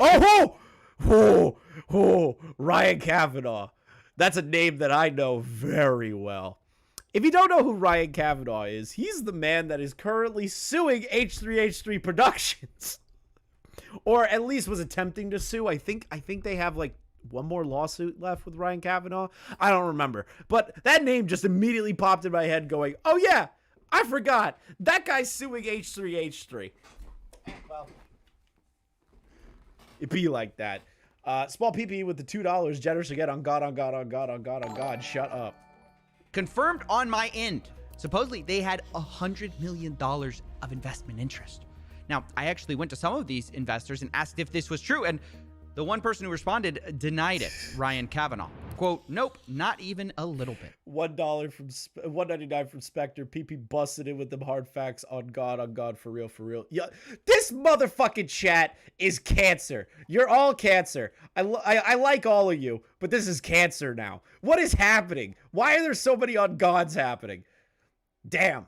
If you keep donating money, you can keep saying on God. So this looks like it could be yet another lie from Eddie Ibanez, but either way, it looks like there was more issues than just finding investors because the team wanted to pre-sell tokens, and not everyone was sure it would be legal. Jake the Crypto King mentions that, quote, if we have a pre-sale, it opens us up to SEC issues. That is something you don't want. The SEC looking into your shit. If your points of concern immediately start with the SEC will be on our doorstep, that's a problem. That's a problem. I'm sorry. I wouldn't trust somebody that starts off with the immediate concern of the project is the SEC is going to see us. Yeah, fuck you. I'm not getting involved. Small PP with another $2. Small PP pins and stacks on God. No cap on God. Lol. Fuck you. And Jeff agrees and says, don't want to do anything that brings the SEC eyeballs. Now, not everyone wanted to be so cautious, though. Logan argues everyone does pre-sale with coins. Eddie agrees. He says, you absolutely can do it. I have the SEC down, private and pre-sale. And honestly, it was quite the dilemma for this team who wanted money. You know, do a pre-sale. Another $2 from Small PP. Small PP on fire tonight. Shut the fuck up. They'll make millions, but, you know, you have these potential legal issues. Don't do it, you make less money. So Crypto King comes up with a middle solution. He says, if we can't sell, no pre-sale. We can still trade them in the liquidity pool. And this is the start of a new disaster, which takes a bit of explaining. Now, just so we're clear, a pre-sale is where you sell investors coins, usually at a discount, before you've launched. And then when you launch, you give them those coins. Now, like I said, the team didn't want to do that. So what they did instead was they bought the tokens on the open market right after launch. But they tried to get clever with it because they didn't actually announce that they were launching this coin at all. They stealth launched it on June 11th and didn't announce this token through Logan until August 18th. Another $5 from my own Smaggle Daggle. Like, y'all really thought it was over? No cap. This is just the beginning. On God, no cap. For real, and can't be stopped. On 4NM. Like, for real, my guy, no cap, for real. Fuck you. Meaning they had all that time to silently buy up as much of the supply at a steep discount. How can I get mad at money? And the idea here was that doing this, the team could get these tokens extremely cheaply, which is kind of like a pre-sale, but, you know, without all the SEC troubles. And Crypto King makes this clear on June 7th when he says, quote, launch of the liquidity pool is where huge money will be made because you get in cheaper. And then says, we, the team, begin buying out the liquidity pool. Once the team has exhausted funds for the liquidity pool buying, we send the contract address to friends, family, investors who want to be able to get in. So obviously the plan is we buy first, then we give it to our close friends and family, and then maybe the public eventually, right? And even the day before, Crypto King reminds everyone. Yeah, but that build, that's the problem, is like it's like selling knives almost. Or like, what the fuck? My dad remembers when I asked if I could have a job at like 15, someone almost got me into like one of those, like, it's like an energy drink almost, where you buy a stock amount of it, Then you sell the stock, the small amount of it to another person. That person buys it and then resells it, and it goes down the line. That just sounds like a scam. And that's what it sounds like from how they're describing it. It's like when people used to sell those energy drinks and shit to their family members. Like, it just does, it sounds like that. Quote, Zoo Day is tomorrow. I highly recommend everyone get a few $100 to a few $1,000 in Zoo when it goes live. It will likely 10 to 1,000x. So that was their plan. Rather than doing a pre-sale, they were going to do this stealth launch and hopefully get tokens cheaply the same way, but without all the legal troubles. Or at least that was the plan. Because on stealth launch day, this is where things first started to go wrong for the team. At first, everything seemed to go normal. The team sat in a circle and literally bought it out as planned. But the next day, Crypto King says something odd. Quote, a bot is playing with our token. Kind of cool to watch them work. But he doesn't mention who this bot is. And he also says the asshole finished selling, but doesn't mention who that is. Now, Jeff, Logan's manager, replies upset. He says, how do we prevent someone doing what they just did again? We went from a $130 million to $26 million market cap in 2 hours. It's not cool to watch. Logan jumps in. Yeah, wait, how did that happen? And he also says, what asshole? How did anyone get this token except for us and none of us sold? And I think actually this is incredibly suspicious because the implication of what Logan's saying is, hey, we tried to scheme this really well. We tried to all buy this without letting anyone know. How did anyone else figure out we were buying it, right? And this is where a fight ensues. That's going to become really interesting. Yeah, that just seems shady as shit. Buy it cheap, get the market cap up to a certain amount, then rug pull later, but they got stopped by a bot. They got stopped by a third party. The third party essentially bought a shit ton of it and then sold it all, plummeting the market cap to 26 million.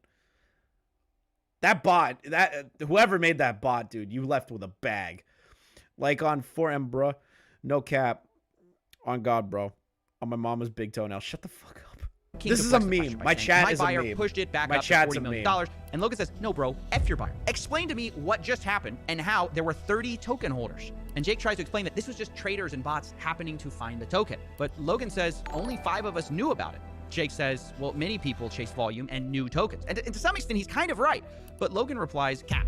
He doesn't believe it. Quote, I can't be the only one who thinks that's too incredibly convenient. Like someone was tipped off. And look, no one's more critical of Logan than me. But as I'm reading these texts, I was kind of like agreeing. Like, yeah, it does seem too nonchalant when somebody's ruining your secret plot. You know what I mean? Because Crypto King was acting very... Blast for the $2. You mean like a pyramid scheme, Chris? Yes, exactly. That's exactly what I mean. Very strange. He says, we created $40 million out of thin air. This is a success. Logan replies, this nonchalance worries me. F 40 million. It was at 120 million, which again, it's all about the money with these guys. But truth be told, I did agree that Crypto King's attitude seemed strange in these texts. I mean, he's not wrong that bots are a thing. Traders are a thing. But it sounded like he didn't want anyone to look into it. So, naturally, I looked into it. And what I found surprised me, because there were bots, but there's also unusual human activity during this time. So I tracked the 5 biggest buyers of this Zoo coin. And lo and behold, this is what I found. Logan was one of the biggest buyers, which is what you'd expect, but he wasn't the biggest. In fact, 2 of the biggest wallets seem to be associated with Crypto King himself. And here, this dude's a dick! Here's where I paused. I said, wait a second. Like I said, any man named Crypto King is not to be trusted. Why did this guy buy more Zoo tokens than Logan when this is mostly Logan's project? I thought Crypto King was a small part of this team. And so, to get more info on this, I actually got access to an internal meeting note from the day of June 11th, which they called Zoo Day. And in it, we find actually some interesting information. We see that 5 founders bought in. They apparently were, quote, trading in circles until each person maxed out. But on the list of buyers and how much they spent are only 4 people, when we know 5 people bought. We have Danny, Logan's assistant, for 20K, Logan Paul for 100K, Jeff at 100K, and Eddie at 100K, but... Well, hold on. So Logan's assistant bought about 20K worth of this coin that becomes presumably worthless. Danny, you might need to find a new job, dude. You might need to find a new job, Danny. Like, honestly, Logan probably told you you're gonna make a shit ton of money once we do this, but like, bruh, Danny, oh no, Danny, you need to get a new job, Danny. You just got caught. You're assistant to this man, and he told you to buy 20K worth of a coin that became fucking just worthless later. Amazing. An NFT worth later. Amazing, Danny. Amazing.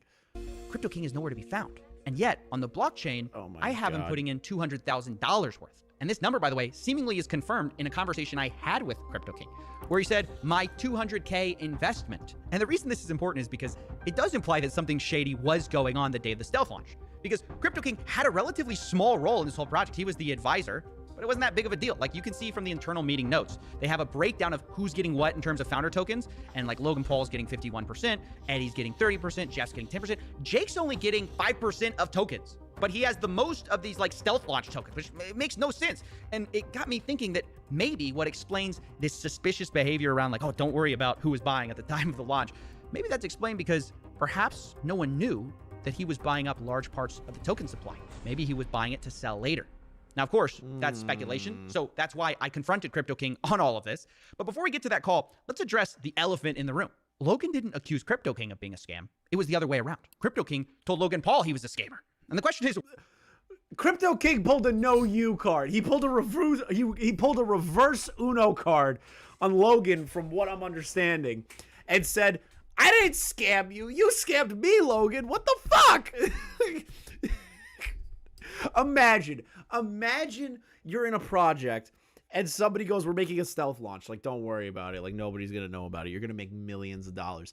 And then you go, and then someone takes advantage of that, takes 200K worth of that, and then Uno reverse cards you and goes, "No, you scammed me first."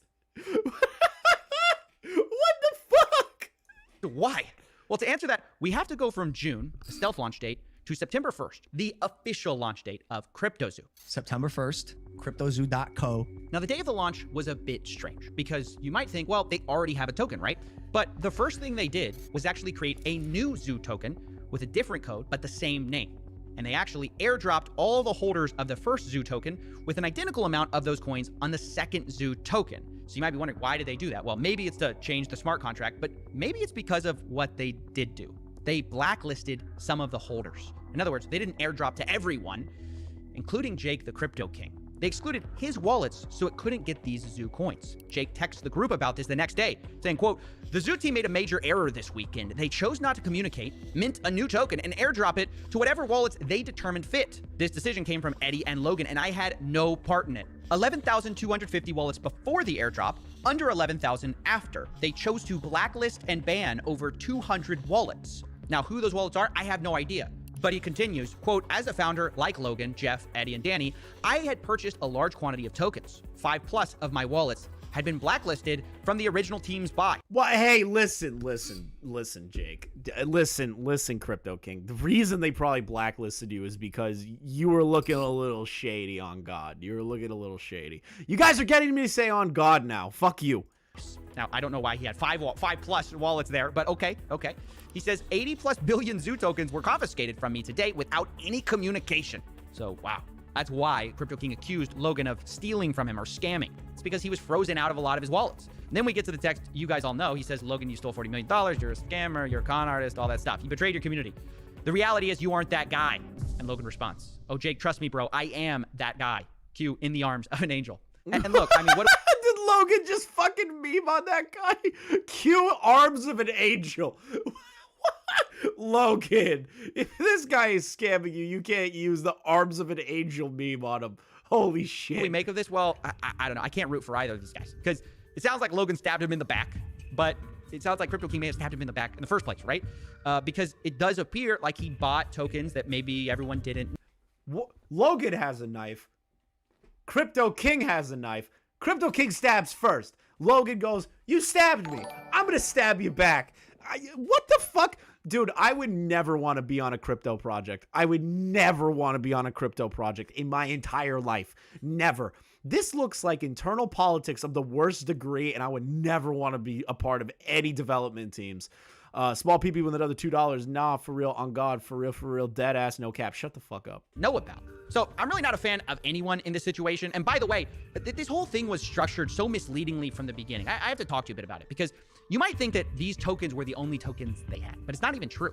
In the distribution section of Zoo's white paper, they say there's 2 trillion tokens, and a quarter of that are allocated to development, marketing, and founders. Those aren't even the tokens we're talking about right now, because they claim that those tokens were locked up for 6 months And then afterwards, 10% was unlocked every month. And if that's true, there would be no reason for these funds to be blacklisted, right? Why would you blacklist something that would be locked up? And the answer is because, well, the founders had more than one set of tokens. Not only did they supposedly have these founder tokens that were locked up and couldn't be sold, these stealth launch tokens were different from that. It's like a whole different thing. And the tokens that they bought, that all of these guys bought, they could sell it basically any time because they... TK, that is an accurate representation of how I'm feeling right now. I'm going to find some Zoomers and I'm just going to... weren't locked up, which is a massive problem. And this fact was explicitly laid out in their meeting notes with only one rule. They say, quote, no selling until $200 million market cap, and don't impact the market more than 3%, and not impact the market more than 10% in a day. And by the way, like, this is basically conspiracy to manipulate a market. You know, they're literally having insider rules for how to sell, but we're gonna look past that, right? Because why are you gonna look past it? Explain that part, Coffee, please. That shit sounds insanity. Because these rules eventually kind of changed. A text from Logan's manager, Jeff Levin, came to the group chat, Zoo Founders, saying, guys, new and absolute rules. No one is to sell or transfer any Zoo. Logan's gonna make the call when we can make moves. And Logan replies, your tokens do not leave your wallet. This is a game. Now, that all sounds well and good. Don't sell your tokens, don't sell your tokens. But the reality was, I mean, they're just kind of trusting each other because these tokens that they're talking about, they're unlocked. They're not locked up. And they could sell it at any time. And I guess the question on my mind is, why didn't you lock them? Is that why Crypto King's tokens were blacklisted? Because they thought he would sell? Or maybe it's just the fact they found out he bought and they didn't know about all those tokens. It's honestly hard to say without knowing more evidence. And this is where we're going to jump into the blockchain. Now, I've tracked the wallets of the entire team and identified the largest seller of Zoo in the team. And it wasn't Jeff. It wasn't Danny. It wasn't even Logan. It was Crypto King. Crypto King sold, by my calculations, millions of dollars. And I know what you're thinking, how's that possible, right? I thought his tokens were blacklisted the day of the official launch. How could he sell that much? Well, the answer is that not all of his tokens were blacklisted. He had even more tokens behind the scenes. And what's worse, the CryptoZoo team actually gave him back a lot of his blacklisted tokens, which I guess you can see as a good thing or a bad thing because he then turned around and... To be honest, it sounds like a bad thing that they did that. Like, am I crazy? Why would they give the guy that they thought was gonna scam them his tokens back and then state, don't sell them? That doesn't make any sense.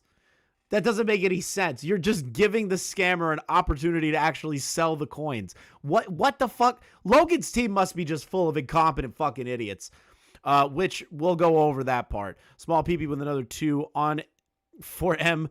Them tokens were unlocked for real. Shut up! Sold those tokens, right? And from my blockchain analysis across his blacklisted tokens he got back and the tokens that he had squirreled away the whole time, he ended up making $6 million. He did this by sending out tokens from... Should I start, like... I'm being honest. Should I just start, like, scamming people for, like, with crypto coins? Like, $6 million. I'm kidding. I would never do that. I would never scam anybody. If you take that seriously, you're a fucking idiot. But, like, dude, $6 million from a stupid, failed fucking Pokemon project. No wonder this dude is the king of crypto. Holy shit. From these larger wallets to dozens of smaller wallets, selling it, and then sending the money to final cash out wallets. So I use those final wallets to calculate the amount he made. Now, I know, look, it's a lot to accuse someone of selling $6 million in a project that doesn't even work. It's a giant scam. So I wanted to give him a chance to defend himself. So I got on a call with Crypto King. And here's what he said when I finally revealed that I knew he had sold. I'm going to change the whole story. Yeah, I'll go on the record for you. And yes, I'm going to show you the text message that said we can sell at these ascending market caps. And literally, I'm going to... 100%. It sounds like your biggest issue with me is that I sold. And if that's your biggest issue with me, that's the truth. Wow, that is a big admission. Selling tokens for a project that you're an advisor on when the project has never been delivered. Although Crypto King insists that it wasn't $6 million and he wasn't trying to rug a project. In fact, you know, really, he might be the one who got screwed over in all of this. No, I'm not going to make a cryptocurrency and then convince Keem to invest his life savings. You know what would happen if I looked at Keem and said, hey, I have a cryptocurrency. You should definitely invest. He would laugh at me, like, directly to my face. He's like, you're too fucking dumb to, like, make a crypto coin. Like, I didn't sell $6 million worth. That's going to be other wallets, but that's probably not going to be able to be being able to be proven, except for them saying, can you send BNB all these different wallets for me? Which that'll be able to show you that I was giving BNB to the whole team. I will also be able to show you that I was a 5% holder of the Zoo tokens that I was promised to be given over the 3-month period, was never given. I can also show you that I was frozen out and was never given the 50 billion tokens back that I paid for in cash. Okay. I can show you all of those things on the record, and then you can also say that I did sell, which is also true. Yep. Well, as long as it's accompanied with he was a founder that was supposed to be given 5% of the project and was never given a token or paid, worked for almost a year on the project. As long as that goes in with it, then at least that tells my side of the story so people understand that it's not like I was trying to run a project. It's like I put $250,000 into a project plus 6 months of time, and the founder never did anything he said he was going to do, and then hired a bunch of devs that didn't do what they were going to do, and every time I gave advice, the advice was I was told to f*** off. So it can be that story, or it can be he sold all this amount and he got in early. Well, yeah, that's like 1% of it though. Incredible. But you just admitted that you did get into it early, bought a bunch of fucking tokens, and then got pissy when you sold, and that your advisement wasn't being taken into account. Okay, what? He sounds like he views himself as the victim, or at least like he got screwed too, which just has to win the gold medal for me for mental gymnastics, because, I mean, he literally had put $200,000 into this, and he says he made millions of dollars. Even if you take him at his word that he didn't make the full $6 million, he admits to me later that it might be a pretty close guess. I'm pretty sure that's the dude that sold Logan his fake fucking Charizard too.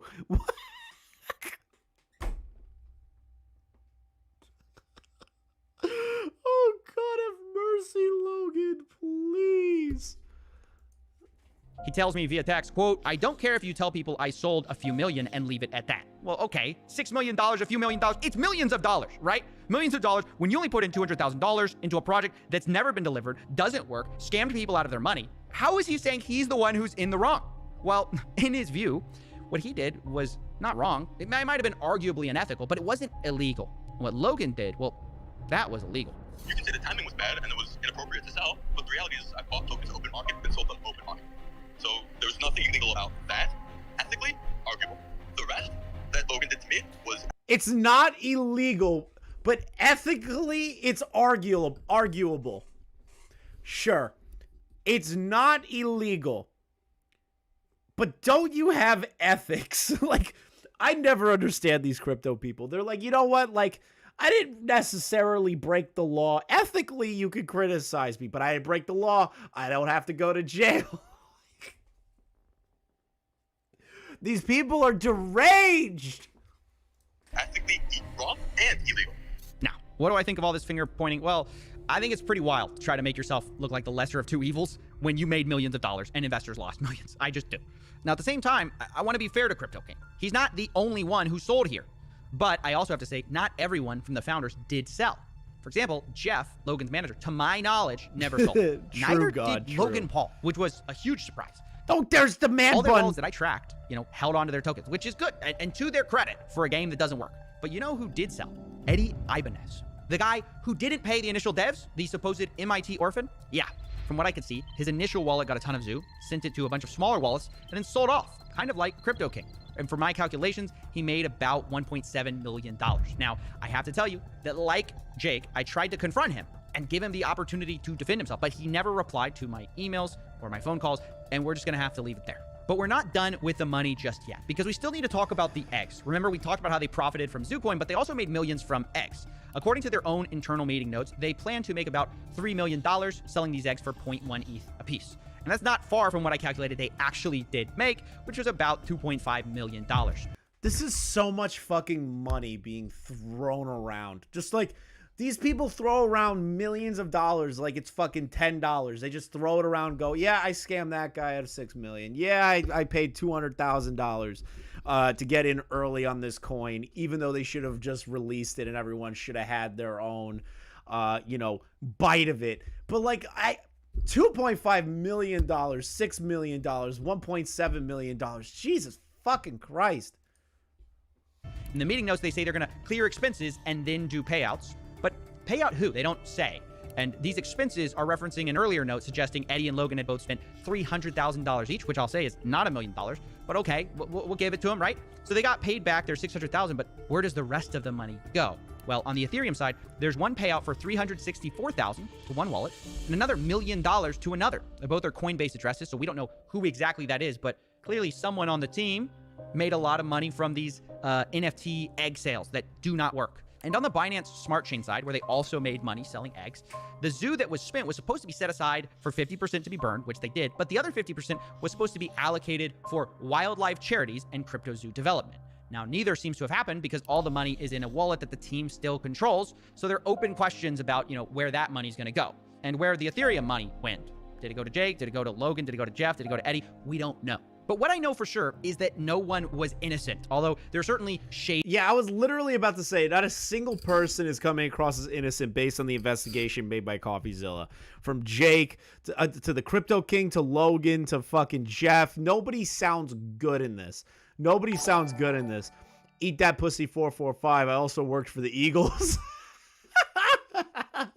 I bet you did, bro. I bet you were a great offensive lineman. Thank you for the $2, small PP. For real, for real.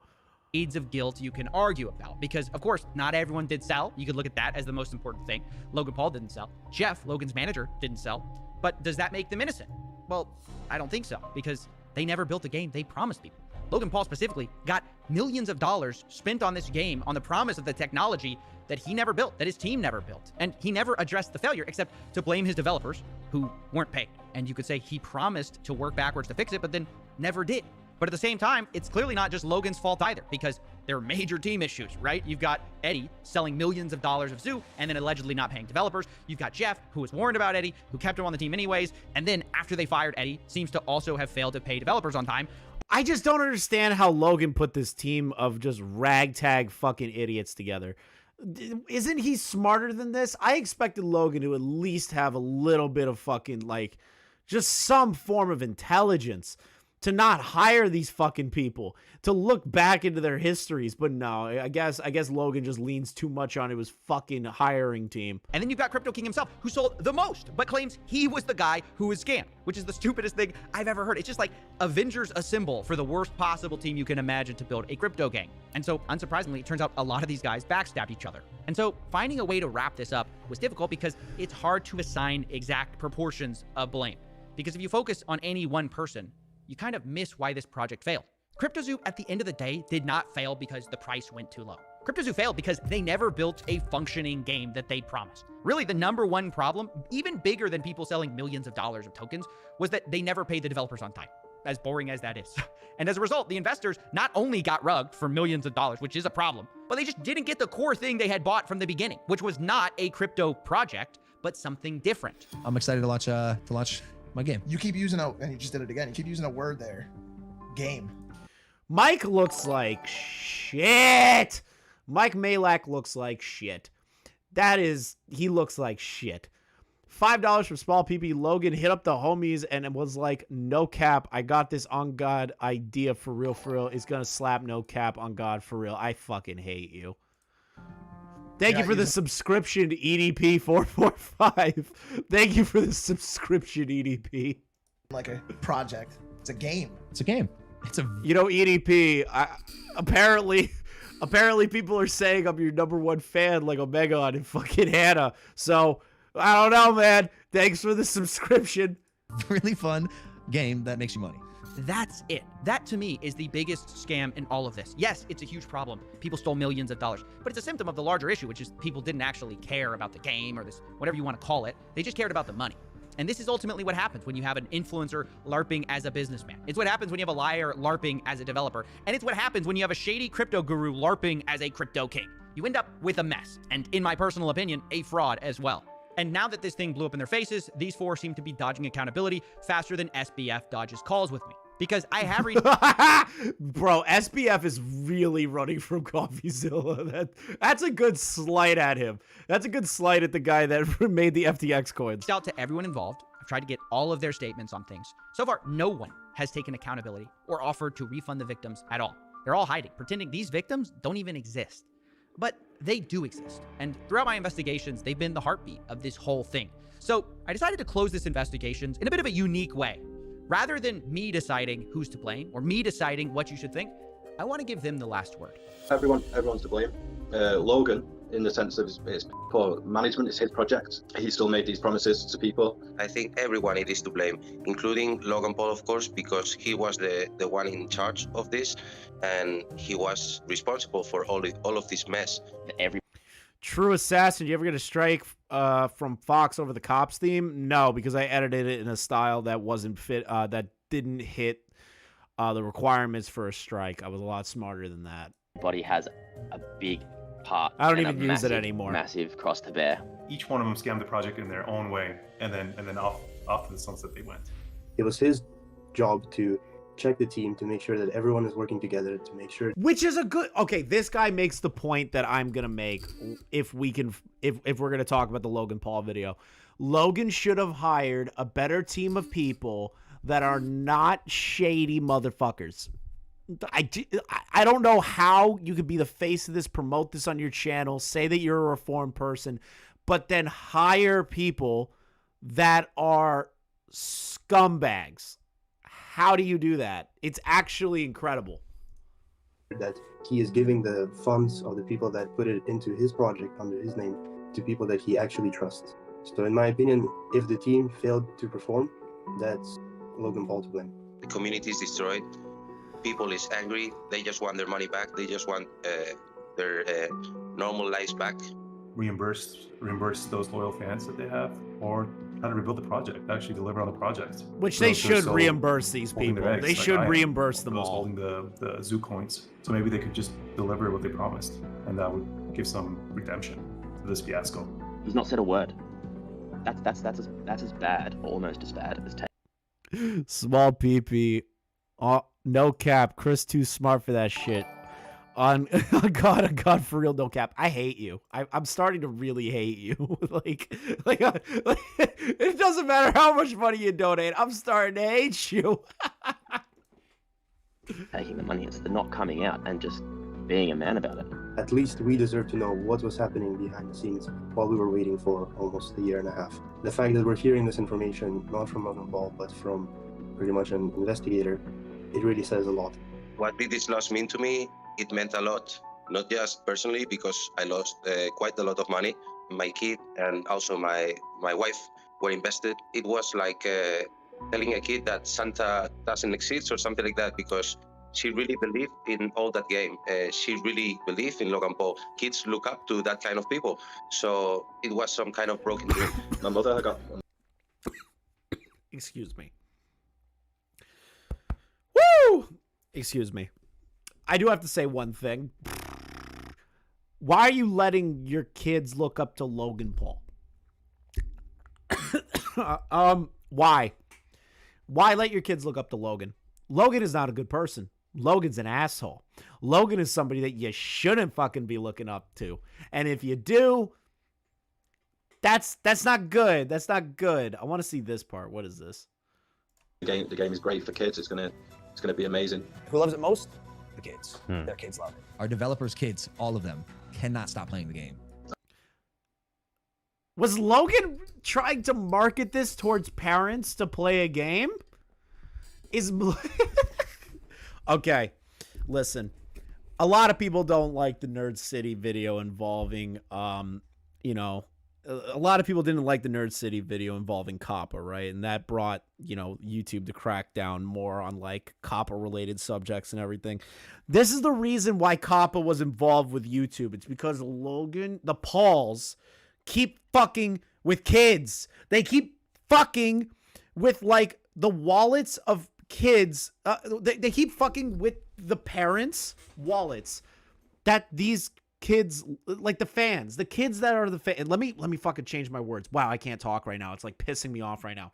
Logan's fan base is mostly children. It's been mostly children for a while, and then they grew up and they're probably like in their teenage years to like maybe early college or whatever. And Logan has always, and Jake has always pinpointed the children to get the money from the parents. And that's why COPPA was involved the first time. I'm not saying COPPA needs to get involved again in any context. And COPPA, I swear to fuck, if you try to hit YouTube again for this shit, I'm going to lose my mind.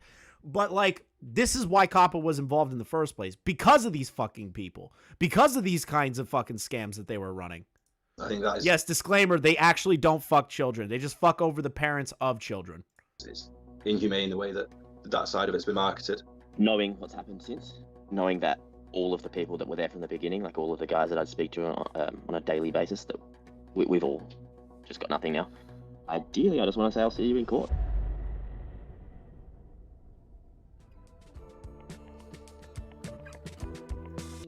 Dear Coffeezilla, there are certain legal issues around the company and its product that precludes us at present from answering any questions. Fucking going around. $5 from Small PP. Deadass Logan. No damn role model. No cap. No, there's no cap on God. Like, bro, really out here scamming for real. The fuck going on the internet, bruh? For real, on God, my baby mama's grave. Oh my God, you need like actual fucking mental help. Mr. Miami, no cap, Chris, too smart for that shit, bruh. Shut the fuck up.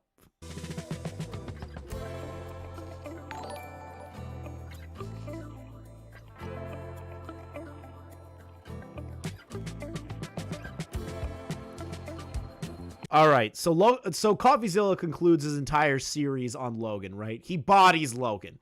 So Logan has been kind of playing on like severe damage control.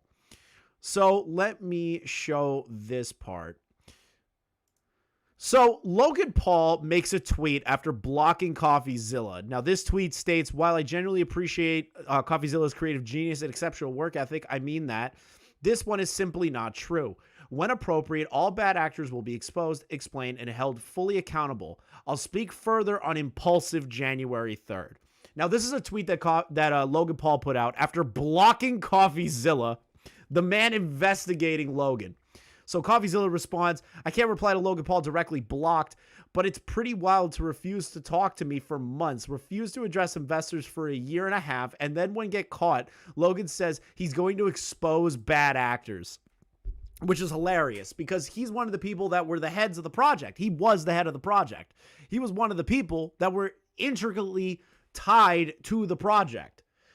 And this statement here only shows Logan's naivete to the situation and his lack of understanding of the situation, in my opinion at least.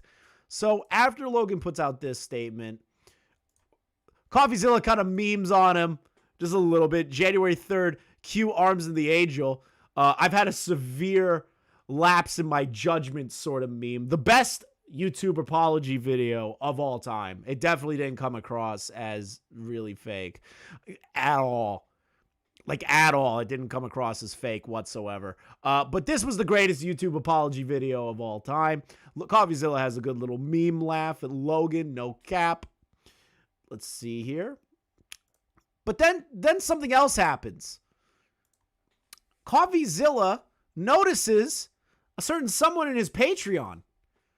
And thank you, Mr. Miami, for joining the Chads. Thank you for your new membership. Am I also getting some Crypto Zoo after it relaunches? Yeah, fuck no. I don't buy crypto fucking bullshit by influencers. Have people not learned from Save the Kids? Like, has nobody learned? Nobody learned. So Coffeezilla goes, oh, I'm so grateful for my new Patreons. Guess who this guy is? Guess who's the Patreon guy? $5 a month. Logan Paul. Logan Paul fucking joins Coffeezilla's Patreon to collect information. He doesn't even use a fake email. It's incredible. Logan. How did you think you were going to get away with like a crypto scheme, but you can't even change your email when collecting information on somebody in their fucking Patreon? Come on, dude. Come on, dude. Uh-oh. Something's happening. My computer is making me open Photoshop for fucking Adobe Premiere. Stop it. Stop.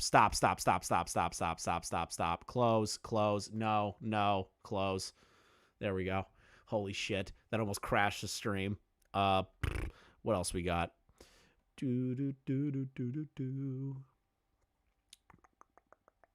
Logan Paul blocks him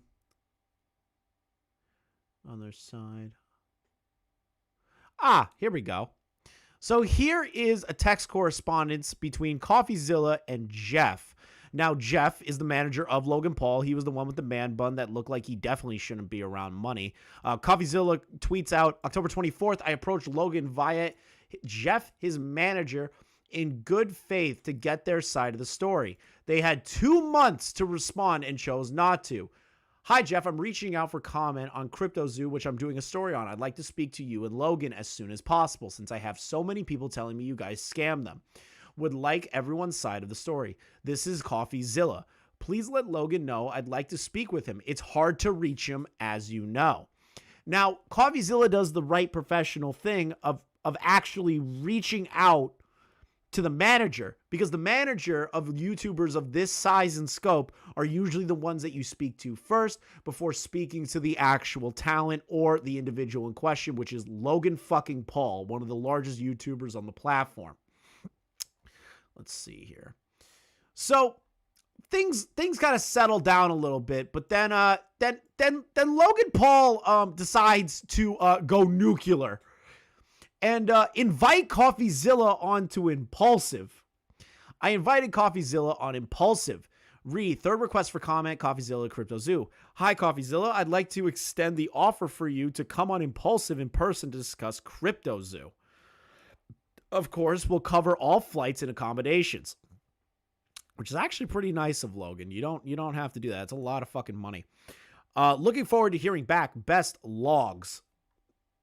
Okay, can we make fun of something real quick?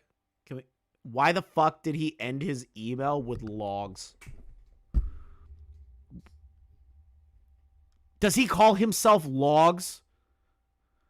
What? Logan, do you go out in the street and your friends are like, and people are like, oh my God, it's Logan Paul. And he's like, no, call me Logs. All your best friends call you Logs, your fucking mom, your brother. Like, who the fuck calls Logan Paul Logs? In my entire life, I've never thought of calling someone named Logan Logs. Logan, what the fuck are you smoking? Logs? What the fuck? Why would you call yourself that? Anyways, I digress. I'm just making fun of Logan right now. That is so fucking stupid. Let's see here. Let's see. So Coffeezilla responds to Logan Paul. Logan invited me on his show, but didn't include the email 24 hours before where I invited him first onto my show, along with Eddie, Crypto King, and Jeff. I'm happy to fly Logan down or live stream it, but I'm not flying to his Crypto Zoo tax haven on New Year's because Logan Paul apparently lives in Puerto Rico. I think Logan Paul lives in Puerto Rico right now. So he lives in a tax haven. That's not shady at all. So the email states, it makes me sad to see you try to discredit my work given how many times I've reached out in good faith. Nevertheless, once again, I want to invite you to tell your side of the story on my platform. Let's see here. If you have nothing to hide, this should be a no-brainer. We could chat about everything Crypto Zoo. I would extend the same invitation to Eddie, Jeff, Crypto King as well. All that matters is the truth, the victims, and making things right for single mothers, fathers, and kids who invested millions. I can even put you in contact with them if you'd like. I think they deserve to hear this stuff straight from you. Thanks, from Coffeezilla. So Coffeezilla actually invited Logan. And if you look at, let me see if there's a good timestamp here. So right here, 6:03 p.m. This email is at 3:56 p.m. He couldn't respond to that email. Instead, he sends his own email saying, we're going to invite you on our show. Yeah, okay, Logan. That doesn't look very good on you. Small PP with another $5. What are you smoking that logs pack for real, oh God, no cap. I fucking hate you. Please stop. No, I'm kidding. I'm good. So this is my favorite photo of everything. So Logan Paul dresses up like Coffeezilla to meme on him and makes his own little green screen for his Impulsive show to make fun of the man calling him out. And you can actually see my little tweet right here. I just said, dude, are you actually serious? I was completely confused by the statement that Logan Paul was making here. Like, he's making his own expose video on Coffeezilla. That is not a good idea. Anytime Logan responds to criticism, it never ends well. For the years and years and years that Logan has been on this platform, it's never gone well. Anytime that Logan has done this kind of shit. So, let me see here. A couple of memes came out about it. Let's see here. There is the best video that I can find. Now, this video... Hey, guys. Pretty big... Okay, listen. I am not happy that this is the video in question that we have to deal with. This video has terrible audio. I don't know what the fuck's wrong with it. But this individual, known as Luce, is a lawyer. Now, this lawyer was able to react to the Coffeezilla video. And they're going to add context being a lawyer. Apparently they're a lawyer. I don't fucking know if they're a lawyer. Apparently they are. My Tony Guo. I run several startups in Humble, Texas, which is near Houston, Texas. I'm an entrepreneur, CEO of Renrux, web consolidation firm, graduated at NYU in honors in BS biology. So basically, this guy covers the entire situation of Logan's response. Now, if you don't know, Logan's response was maybe the worst response in human history. Honestly, fuck this guy. We're gonna use the Some Ordinary Gamers video. Fuck it. I don't feel like using this guy because Mudahar puts it best. So Mudahar makes a video in response to Logan Paul. Now, this video has been taken down. YouTube has removed, not YouTube. Logan Paul has removed his video from YouTube. The response video to Coffeezilla. So there are specific parts of this that I want you guys to look at here. So we already have the dink doink shit. I want the parts with Logan's responses. Where are they? All right, we're just gonna have to go through Hello, guys and gals. Me, Mudahar, and I've been working on FBI stuff and some Star Citizen stuff for the last couple days. And also, I've been looking into the old Logan Pauls. You know, ladies and gentlemen, the Paul brothers are truly a different type of beast. And this video title should be pretty much exemplary. No clickbait, no nothing. Logan Paul is just not to be trusted, period. Ladies and gentlemen, when it comes to influencers on the internet, all right, you really have to be careful whose advice you follow, especially when it comes to money, okay? Money was just shortly ago, all right? He had a history of pushing a lot of these cryptocurrency projects that ended up going nowhere. So one of them infamously was known as Dink Doink. All right, now Dink Doink is an open source media. Dink Doink. I want the responses. Where is, we already talked about the Dink Doink stuff. Already talked about all that. Logan Paul is not a good person. I think this is the wrong video. I think I'm fucking brain dead retarded. I think I'm actually retarded. Logan Paul's terrible. Wonder response. just what was actually happening in the situation. How was it that I couldn't find? Here we are. All right, so I did have the wrong video. On Logan Paul's crypto. Okay, I get it. I had the wrong video. I put it. The fucking thread was incorrect. Somebody put that in there. That wasn't me. I swear to God, I didn't put it in my own thread, thinking that was the video. video. Other YouTubers have talked about it, brought light to it. You retarded. It on my channel, Coffee's channel, Critical's channel, Ludwig's channel. Philip DeFranco, or you've probably seen it in the Andromeda Galaxy at this point, okay? Now, you've probably seen Logan Paul here posturing that he's got some crazy tea to break down. So, ladies and gentlemen, a 7-minute response video has just been uploaded by... Again, this video is no longer on YouTube. Logan Paul has actually removed this video because of all the backlash he was getting. At one point, he actually disabled the comments. For this video because he got so much hate from the community that he privated the video. It's no longer up on YouTube, which is fucking hilarious. Logan Paul.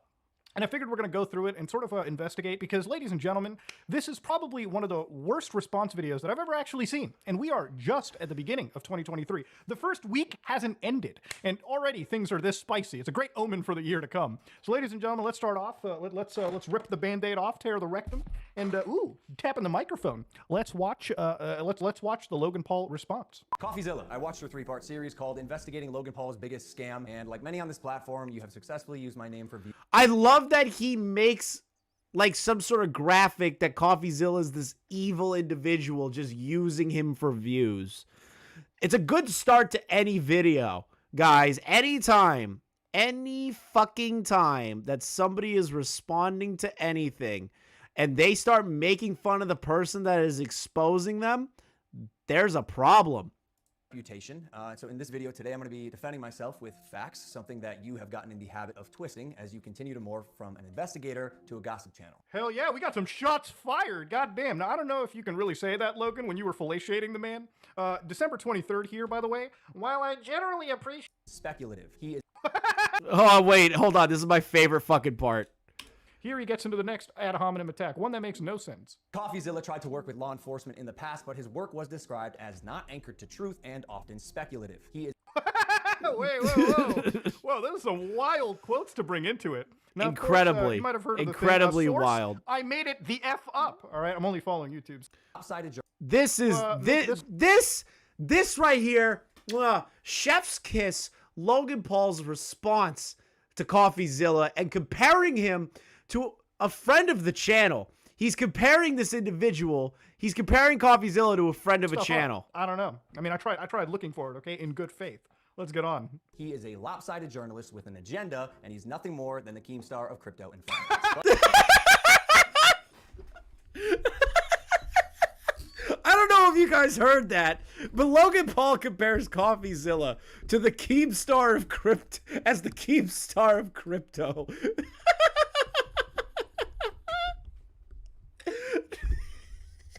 Logan really does not like Keemstar.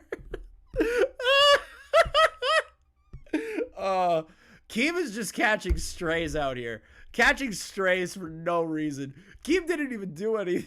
He compares him as the Keemstar of crypto journalism. Oh, Keem's getting stray bullets. Jesus Christ. As opposed to just telling you, I'm going to show you some of the core discrepancies that I caught in Coffeezilla's investigation. All right, let's Coffee, go. You interviewed the developer who stole the game code, fled to Switzerland, and held it hostage for $1 million. Well, his name is Zach Kelling. Surely, as the internet detective that you proclaim to be, you would know that he spent time in prison for multiple felonies, one for aggravated robbery. Hold on. I agree, Muda. Hold on. Hold on real quick. Everyone pause. Why did you hire this man if you knew that? Listen, let's give Logan the benefit of the doubt that he didn't know, which he explains a little bit more into the video. Why wasn't your team privy to that information upon hiring this individual through background checks? That doesn't make any sense to me. Why would you risk allowing a massive project to be second base and have your fucking goddamn your team hire these people without you being privy to that or any of that information? It's actually psycho. It's psycho shit. This part's important too. I gotta censor some of this because he's straight up giving out actual personal information like names and whatnot on a full-on YouTube video, by the way. Let's reverse a little bit back into the whole situation. Now, he mentioned that any internet investigator would figure this one out, okay? So I figured, let's try to find the source of this. Now, if you grab a screenshot of what we're seeing over here, this mugshot of what is believed to be Zach Kelling, we're gonna take this mugshot and throw it into a reverse image search real quickly. Just try to see if we can find this criminal background search too. So I took that image, threw it into TinyEye search, and over 57.5 billion images, and you couldn't find one mugshot. I even threw it into Google, couldn't find the same thing. So it really made me wonder just what was actually happening in the situation. How was it that I couldn't find this person's criminal record, and yet Logan could, of all people, all right? Logan straight up shows that there are criminal details that have occurred back in the years of 2002. In fact, one as early, if I'm not mistaken, let me actually use the same piece of footage that Logan is providing. According to Logan's piece, this is crime details from the year 2002. So again, I couldn't find anything under this name, under that specific district court, so it really made me wonder, is this actually public information? Now, I decided to get both sides of the story and ask Zach Kelling myself, who I found through his own website over here and his own GitHub projects, so you can actually see that he's a pretty active programmer. But one thing that I found inside this entire thing, when I DM'd him, was I asked him what happened with this entire information? What happened to the criminal record? Why couldn't I find it? And according to Zach Kelling, the record is in fact expunged, according to what he has told me. Now, of course, to understand when an expunged record exists, it's removed from the public record, and of course, Zach had went down in the entire situation, and of course, it actually went down and tried to remove everything possible. And as far as my Googling has went, it's... But how the fuck did Logan get a hold of that information if it's been scrubbed from the internet? That doesn't make any sense. Pretty ironclad. A lot of the information has been removed. I couldn't even find that mugshot. When I looked into more of what he told me, according to him, even Logan's statements, according to Zach, were reckless defamation, because it appeared that he was saying that, hey, this guy robbed a liquor store. It's reckless defamation. He doesn't even know what he's saying. Robbed a liquor store. I didn't rob a liquor store. Stole code. No, you refused to pay anything after leading on a team of 30 plus people. 3 people. Lol. Cherry picks lies, manipulations, outright just wrong. You can't even Google Zach Kelling plus mugshot and find anything. I've had it removed everywhere. 20 plus years ago, teenage mistakes, not relevant for 20 plus years. That's a fair argument. Liquor store, and I couldn't it's a fair find argument. anything to confirm that the liquor store was robbed in this situation.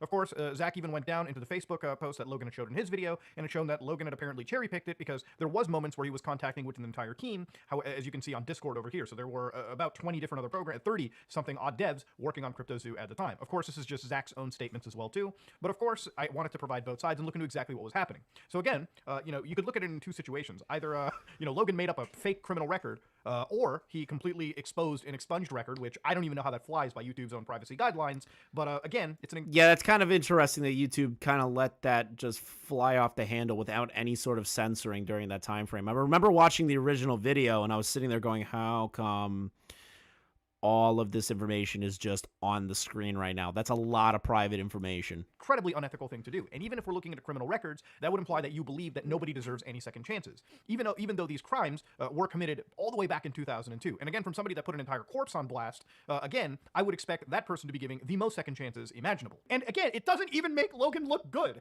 If Coffee didn't bring up the fact that this person was a criminal, you bringing it up makes it look even worse, because at the end of the day, you are responsible for who you bring on to your project. That's literally what I've been saying. I haven't seen this video by Muda. I'm reacting in real time to this. I didn't even watch this fucking video by Muda, and that's what I was saying. Holy shit, Muda. Hell yeah. Let's go!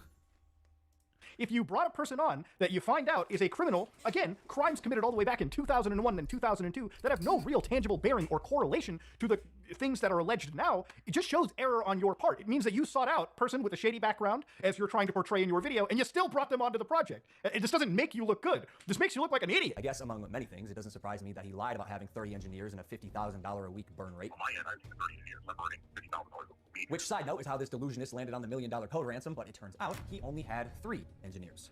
If you knew this and you brought this up, why still even bring the person or keep them on board? Again, oh, so many good points. It's like I'm on the same page with Muda. Yeah, sure, there could just be 3 employees, and then I reached out to Zach, and apparently there's as many as 30 working over Discord or remotely. So again, it's a lot of a he said, she said scenario. So again, I don't even know who to trust. And Logan's credibility is already on super thin ice with me. Someone with journalistic integrity know their credible source had not only an agenda, but a fondness for orange jumpsuits. Or did you just hear what you wanted to hear and moved on? Because even if you're lying to yourself... I love how Logan turns around and goes, you just wanted to hear what you wanted to hear. That's not necessarily the situation. When it comes to an investigation like that, you need to collect as much evidence as humanly possible.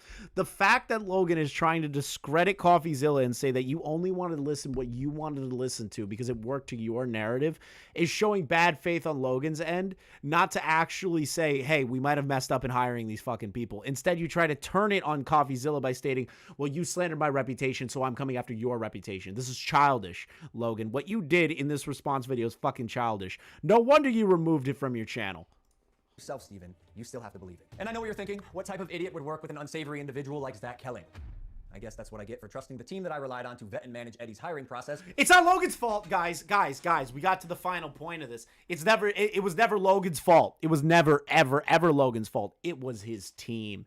It was his team's fault. This is what I get for letting people in my team hire these guys. It's never Logan's fault. Remember that. Anytime something like this happens, it's never Logan's fault. It's never been Logan's fault. But, you know, I don't know how many times this guy gets to say it's not my fault when shit like this happens. I don't know how many times this man gets to get away with this shit. It is ungodly the amount of times I've heard the words come out of Logan's mouth. It wasn't me. It was the people around me. Every fucking time he gets into some stupid fucking controversy, that is the exact defense he runs. Who has turned out to be... Hold on, wait a minute. Are we passing the buck off to the team members here? Like I said earlier, when it comes to projects like this that you're founding and you're putting your face on, you do have some form of a connection to all of it. Look, it's a bit different than like... process, who has turned out to be a professional con man that I have since learned fooled billionaires, the Mormon Church, the owner of the New York Yankees, and now me. Okay, hold on a second there, Chief. You just found out that Eddie Ibanez guy was a weird dude who fooled the Mormon Church, the Yankees, and billionaires? Well, where did you find this information out? Well, ladies and gentlemen, let's go look a little bit deeper, because I decided to put the effort in and find out who the heck Eddie Ibanez is. A simple Google search will show you a few images around over here, but of course, one of the pages is Crypto Zoo World. Ignore all of that for a second, and you find an actual page brought to you by Billy Penn, somebody that Coffee also worked with. So again, it's weird how Logan is also bringing up some of this research that, you know, has been used against him in order to, I guess, try to help him out now that he's making a response. If you look closer into this article too, you can find that it was posted posted all the way back in February 2022, which means if Logan's team wanted to vet their employees or their team members even closer, this should have raised a pretty significant red flag if you were actively monitoring the situation as you. Which it doesn't seem like they were, based on the fact that that was posted during that time frame. That's amazing. Come on. Financial ties like this. However, looking closer into this, you can exactly find out what Logan is mentioning. You can even read in this entire news article, this entire research piece, that you had issues where Eddie proclaimed to be one of the saviors for one of the Super Bowls with the Philadelphia Eagles, and he got a ring through it. But apparently, according to the spokespersons for the Philadelphia Eagles, he wasn't given anything. In fact, there was even really no connection between Eddie Ibanez and the Super Bowl. If you look closer into he never received a ring or even a paycheck. That's amazing. Thank you, Horror. Appreciate you stopping by. Eyes behind it, you can see that there are no explanations for Eddie's wild backstories, again involving the Super Bowl, Yeah, the no. Central Intelligence Agency. In fact, when Logan is referring to the Mormon Church, Wait, hold on. I want to read this part. This is funny. Of more than 40 former Zenobi employees and interns contacted by Billy, none said they have worked for U.S. intelligence agencies, nor could they recall a coworker who said that they had, except for Eddie, who has claimed he was recruited by the CIA during his freshman year at MIT. I don't think the CIA goes around recruiting kids. I don't know. I don't know how the CIA works. It might be something that they do, but recruiting MIT freshmen? Why would you recruit freshmen at MIT? Wouldn't you want to recruit people that have a little bit more experience in the field other than a freshman? How did that not raise a red flag to somebody when he said, "Yeah, I was recruited by the CIA freshman year of college"? I'd be immediately like, "What? Why do they look into you freshman year of college? Wouldn't they want somebody with a little bit more experience in your field and not a freshman? What are you, a fucking giga genius or something?" In this case, one of the companies that apparently was run by, allegedly run by Ibanez, Zibani Data, which if you try looking it up now, does not exist, surprisingly. Even when it existed, during, I guess, its prime, so to speak, it wasn't really that, earth-shattering. The company provided data marketing and analytics to the Mormon Church. According to it, allegedly, he had apparently... Why is the Mormon Church buying analytics? attempted to access the Mormon demographic data, very sensitive information, and targeting church email lists to improve ticket sales for another client that he had, the International Champions Cup. And of course, the only reason the church found out is through a whistleblower. And yeah, of course, if that's the kind of respect and adoration you're getting, if that's the person that apparently you're hiring with an alleged history like that, maybe it is up to you to look closer instead of, again, bringing that person onto the team. And again, even trusting the hiring process that person is using. It's wild that Logan uses some of the information and research that Coffee and the people that he's worked with in order to try and exonerate himself. Again, I want to... Which is hilarious that Logan was using that information that was used to expose him to try and expose Coffeezilla back. It's like it's a no you moment. That's actually hilarious. I love that. That detective would not break criminal and civil laws in trying to get information, right? So why have you allowed the illegal recording of Jeff's phone call without his permission? And then more like an internet criminal, post it. Whoa. Hey guys, I'm going to tell you something. Do you know where Coffeezilla lives? Do you know what country Coffeezilla is from? Canada. Logan's manager actually is from California. Now, California has a two-party consent state law. Canada doesn't. So, sure. You can turn that around and kind of like bullshit your way and be like, well, he recorded without his permission. Yeah, he wasn't in California when that happened. So Logan. Okay, I've seen this happen to me time and time again. Anytime I've recorded somebody, and this is an interesting situation. So Logan is actually looking into wiretapping laws, eavesdropping laws, the idea of recording calls. So for instance, in this entire point, he mentions that, or he shows that California is a two-party consent state. Now the way that recording works, and my understanding goes, and again, I'm not a lawyer, but the way that I've always understood it, a two-party consent state typically requires, again, both parties involved to actually consent to that call. Two-party actually just means that all. I thought Coffeezilla was from. Somebody told me he was from Canada. Am I retarded? Am I retarded? Parties, even if there's more than... Am I actually retarded?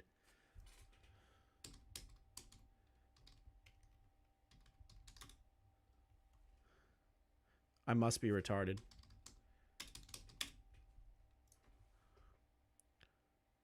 Yeah, Houston, Texas. Okay, I'm retarded. I thought I heard Canada. All right, thank you for clarifying that with me. It's Texas. My apologies. Let's actually look up the law. Yeah, no, thank you. I am absolutely stupid. I was thinking of a completely different fucking person, and I am brain dead as shit. Thank you for clearing that up. Texas recording laws. Texas is considered a one-party consent state. Okay, there we go. Wow, bam, right there. It doesn't really change my point. Okay, I'm retarded. I apologize. Sorry to everybody. But hey, sometimes that happens when you do a live stream. You remember something and you say something else. Mudahar lives in Canada, not Coffeezilla. Yes. It doesn't even matter because Texas is considered a one-party consent state, so... to have to all consent to a call. Now, as far as I understand, Coffee, who's in the state of Texas, let's look at if Texas is a one-party or two-party state. Texas is considered a one-party state. That means that unless at least one of the parties to a conversation consents, both Texas and federal wiretapping laws make it a crime to record an audio conversation, either in person or over the phone, if the parties have a reasonable expectation of privacy. So again, one thing to understand is you can get a bit technical. If you tell somebody that you're calling them to comment for a journalistic video, then should they reasonably have an expectation of privacy, unless you're saying, hey, this call should be off the record. Now again, in a one-party consent state, unless at least one party, so again, the party could literally be you. If you consent to recording the call, then you've actually matched all of it. You've matched all the requirements. And of course, federal wiretapping laws as well lead into this too. Here, federal law requires that at least one party taking part in the call must be notified of the recording. So again, even according to like just law that I'm reading federally, it's one-party consent. Now, of course, unless you went on a technicality and decided to say, hey, could the state of California get into a beef with the state of Texas and the federal government and say, hey, this guy didn't follow California law, then maybe you got him on a technicality there. But that's about the only thing that Logan is bringing. And if the entire counter to this is, hey, you're breaking technicalities over here, then we really don't have a case. Again, nothing so far is really mentioning the victims of CryptoZoo. Nothing is really mentioning why this project has kind of seemed like it's been in limbo, all right? Even if you look into like just... Unlike you, the blockchain doesn't lie. Oh, I love it when he says the blockchain doesn't lie. We'll get to this in a minute. Well, let's highlight some things that you did point out. Crypto King Jake stole $6 million. True or not, we had already removed him from the team when we... Why was he even a part of the project? Dude, crypto... I feel like Mudahar's just going to rehash my points. But as you can tell, Logan's response was literally him reacting to all the points that Coffeezilla had. And it was just him trying to state, oh, well, we got you on a technicality potentially on the two-party consent and consent laws in general for recording. I hired all these people, and I was stupid that I hired all these people. I'm not at fault for anything. This is all my team's fault. Logan's response, if you didn't notice, was completely bat-shittingly stupid. And that's why, and I'll even show you right now. I'll show you right now. I'll show it right here. Where is the Logan Paul channel? Where is it? Penguin 0. Wow, Logan Paul's channel is being crushed in the algorithm by these videos. Holy fuck. Here it is. I'll show you. Boop, boop. Where's the video? Where is it, Logan? Oh, wait. You got rid of it because you deleted comment. You deactivated comments because you got a lot of fucking flack for it. And you kind of look like a bitch doing it. So while this is all going on, Logan, after his response video posted by Coffeezilla, Logan Paul just posted in the CryptoZoo Discord for the first time in over a year. Long time no see. After being called out, his first words are long time no see. Just an amazing introduction back into the group that he fucked over. Long time no see. Hope y'all have a wonderful New Year's Eve. We'll start in 2023 with a bang. This guy just immediately with the question, hope you can repair everything. He goes, I am. Okay, maybe he is. Maybe he is. Maybe I'm wrong. Maybe I'm just making fun of Logan, and it's really mean of me to make fun of Logan. The thing is, though, people, Coffeezilla just posted this to his community tab. Logan Paul called me, apologized, said he's dropping the lawsuit threats, deleting the rash response videos, and will be taking accountability, apologizing, and coming forward with a plan, which is good. That's a good thing. But Logan trying to cover his ass for the entire time frame that we've watched the timeline of the Coffeezilla videos up to the Logan Paul video was not doing anything like that whatsoever. It's only until he got significant backlash from the community, the investors, everybody on Twitter. It was until he couldn't take it anymore that he finally stated something that's good, which you never should trust Logan Paul. You never should trust Logan. Hey, all, just wanted to update you. I deleted my initial response to Coffee's series. It was rash. And misaligned with the true issues at hand. So I called him today and apologized. The war is not with coffee. In fact, I'm grateful he brought this to light.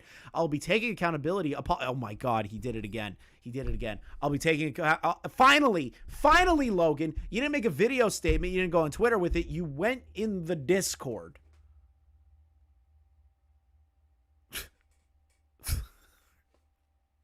Logan, you did this in a Discord instead of publicly at one point. You did this in the Discord first.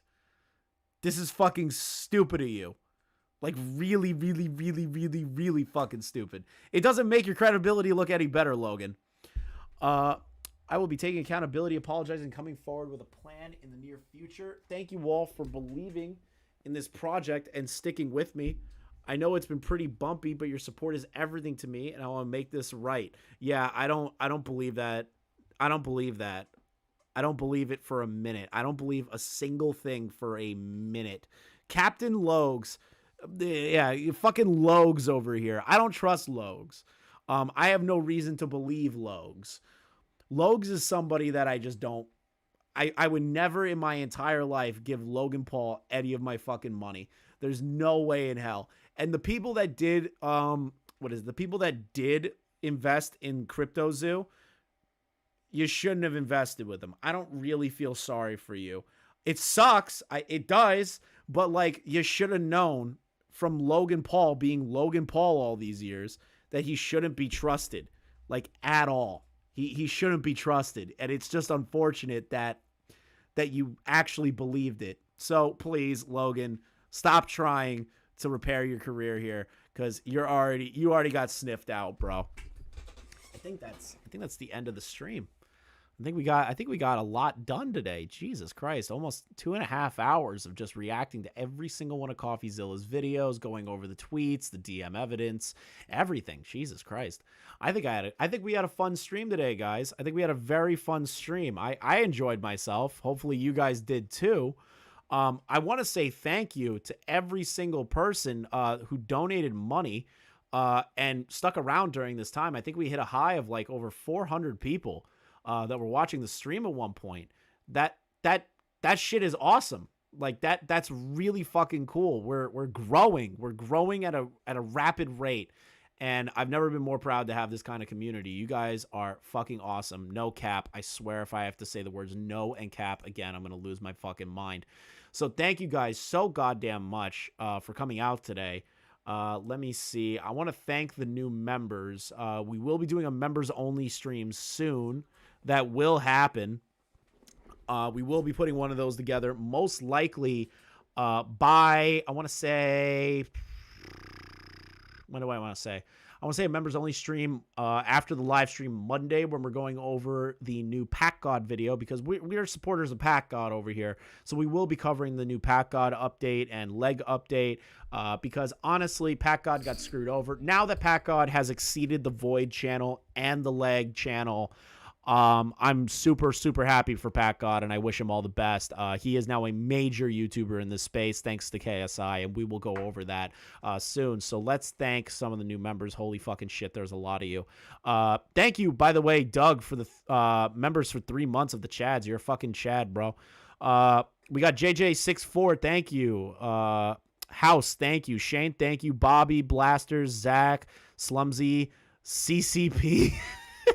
Communist Chinese Party, David, QTV, Nuclear, NYT Mom, Mr. Miami, Rampage, SRGI Productions, Mark, the B Psalms, Blazers, Alama, Aaron, Lucid, Dark, AD30, Based, make another fucking Twitter space, you goddamn lazy bastard, Salty Silver, Lost, Mari, James, Purple Paw Prince, and Given Arts. Thank you guys so much for your memberships, and thank you for the final super chat from Julian Green. You did an awesome job with the stream, Officer Crips. For real, no cap on God. Hope you have an amazing rest of your day. Thank you guys so much. every bit of donations are really fucking cool. Everything you guys can spare is really awesome. It makes these streams make me feel like I could do this full time, and that's really the goal at the end of the day. So I thank you guys so much for the height in viewership, enjoying the stream, having some fun, and we will be back Monday. I am going to be going to get very drunk to watch the Bills game tomorrow, and I'll post some stuff on Twitter and all that stuff. So make sure you guys subscribe to the channel if you haven't been already. Like the stream if you haven't. Watch the other videos to catch up on the Pack God stuff before Monday. And I will see you guys Monday, 4:30 p.m. EST. Thank you all so much. We are the On God Squad. Hell yeah, brothers. See you guys in the next one.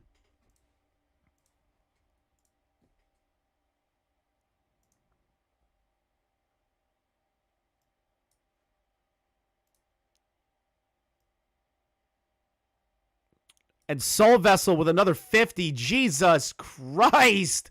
You always have to hit those right at the end. Thank you so much, dude.